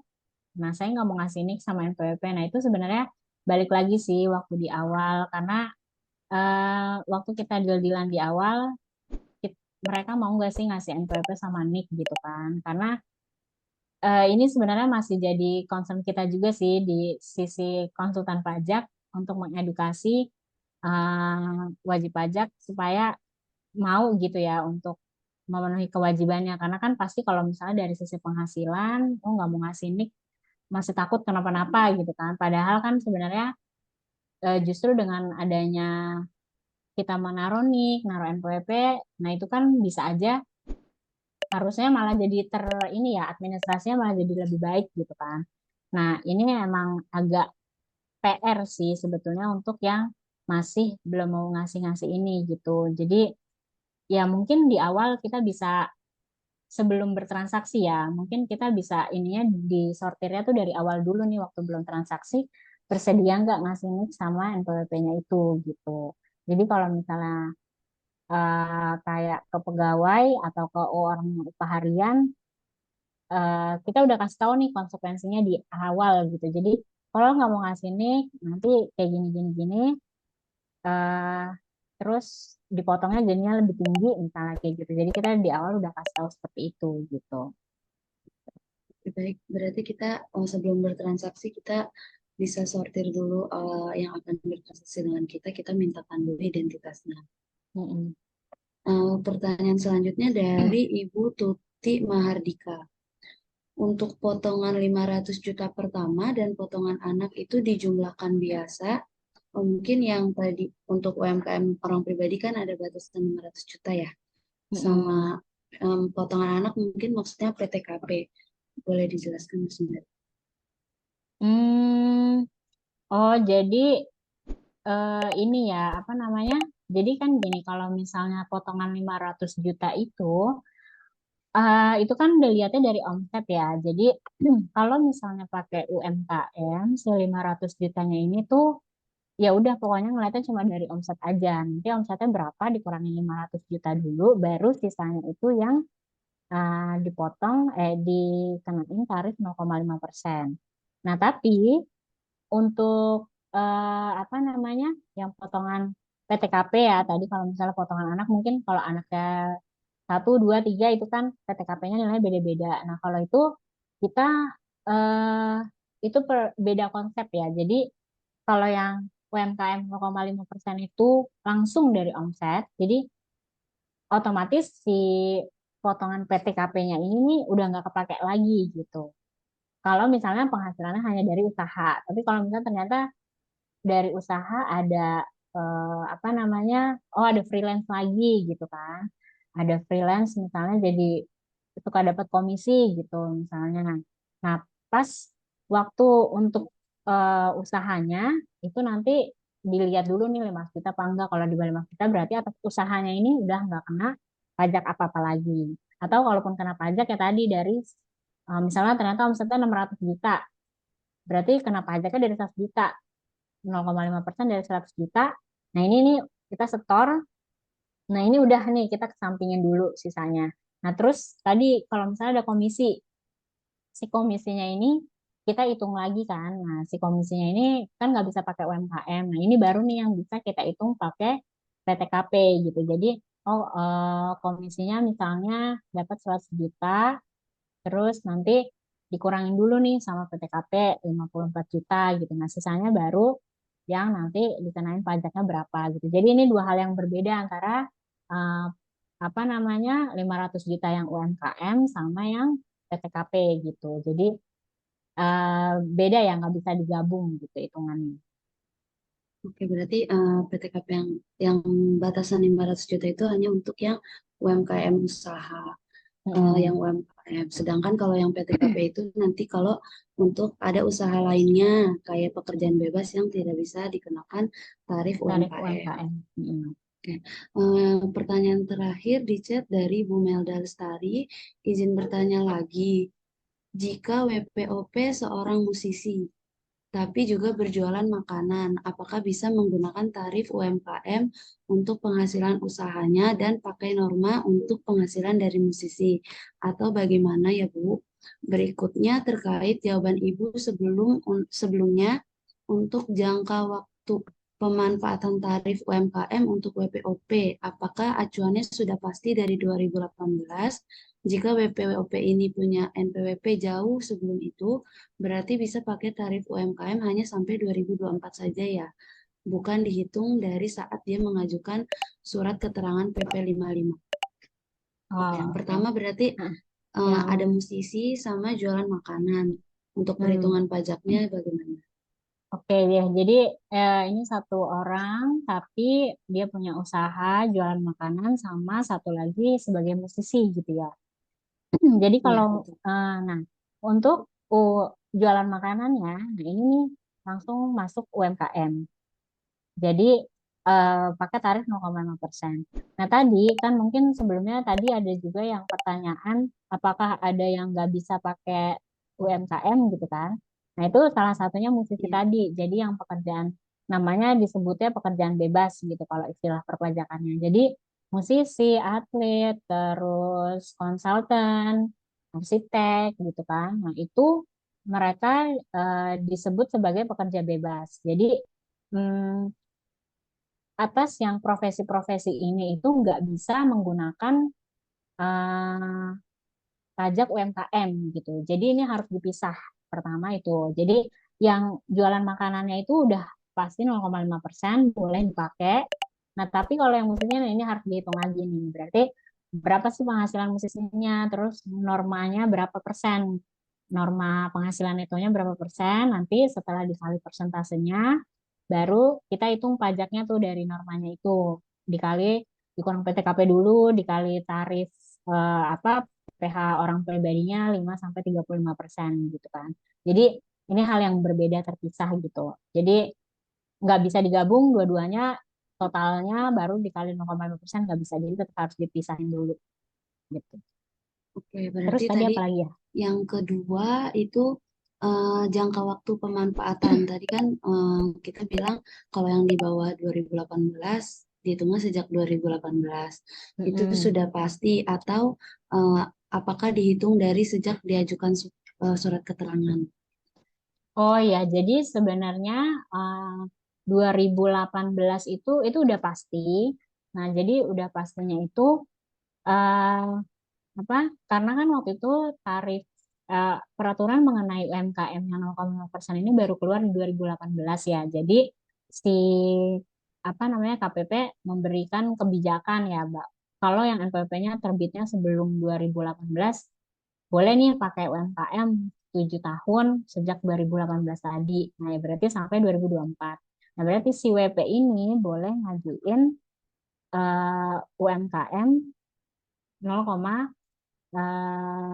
boleh pakai tarif UMKM 0,5% tadi di pas mulai usahanya ini gitu. Nah, terus tadi pengajuan apa esket ya. Iya, Nah, esket itu sebenarnya tujuannya lebih ke supaya kita nggak dipotong oleh pihak ketiga sih. Jadi misalnya lebih buat menunjukkan aja kalau kita nih menggunakan tarif 0,5% loh gitu. Jadi secara ketentuan langsung, nah tapi secara administrasi tadi kita harus ngajuin perubahan dulu supaya kita bisa pakai 0,5. Tapi sebenarnya untuk penggunaannya sendiri bukan dari waktu kita ngajuin S itu gitu. Jadi bisa langsung dipakai tarifnya gitu. baik. Berarti untuk pertanyaan Bu Imelda, untuk yang jualan makanan dan musisi, untuk yang makanan bisa pakai UMKM, sedangkan musisinya itu harus menggunakan yang perhitungan norma, tidak bisa pakai UMKM. Untuk masa ya apa jangka waktu itu tetap dihitung dari 2018 walaupun SKT-nya baru diajukan misalnya di tahun 2022. Baik, di kolom chat sudah tidak ada pertanyaan lagi. Untuk berarti sudah berakhir untuk sesi tanya jawab kita hari ini. Terima kasih Bapak Ibu. Dalam webinar hari ini kita sudah mendapatkan jawaban atas pertanyaan apakah UMKM wajib PKP, pengembangan bisnis, resiko pajak, dan value dalam bisnis. Seperti yang sudah disampaikan sebelumnya juga oleh Ibu Sundari bahwa kami juga memiliki agenda mendatang yaitu workshop membangun sistem keuangan UMKM itu mudah. Pada workshop mendatang ini eh, Pada waktu mendatang ini kami akan membahas tentang mengetahui manfaat membangun sistem keuangan. Yang kedua, cara membuat laporan keuangan UMKM menggunakan sistem keuangan. Dan yang ketiga, nanti juga ada praktek membuat laporan keuangan menggunakan aplikasi sistem keuangan. Bagaimana caranya untuk yang ingin bergabung, Bapak Ibu bisa menghubungi WhatsApp kami di nomor 0857 187 87187 atau bisa scan juga pada flyer yang ada di layar. Untuk Bapak Ibu bisa mendapatkan juga harga spesial bagi 20 pendaftar pertama. Baik, dengan berakhirnya sesi tanya jawab, maka berakhir sudah rangkaian acara kita hari ini. Sampai di akhir webinar UMKM wajib PKP. Hari ini kami ingin menyampaikan apresiasi yang tinggi kepada seluruh peserta, pembicara, dan panitia yang telah berpartisipasi dalam acara ini. Terima kasih juga kepada Cakap yang sudah bekerja sama dengan kami untuk webinar hari ini. Kami berharap webinar hari ini memberikan wawasan yang berharga dan bermanfaat bagi para pelaku UMKM. Diskusi dan pertanyaan dari peserta juga telah melengkapi sesi ini dengan perspektif yang beragam dan menarik. Bapak, Ibu, sebelum kami akhiri acara hari ini, kita bisa foto bersama dulu. Mohon untuk menyalakan kameranya.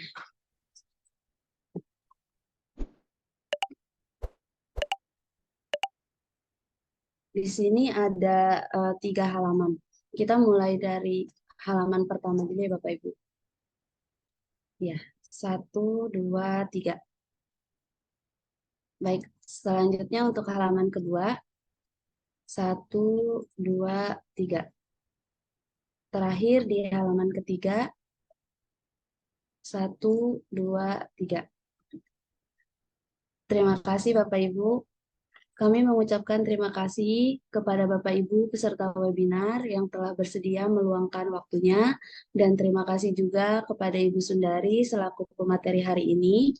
Untuk materi hari ini dapat Bapak Ibu peroleh dengan mengklik link yang ada di kolom chat atau scan barcode yang ada di layar.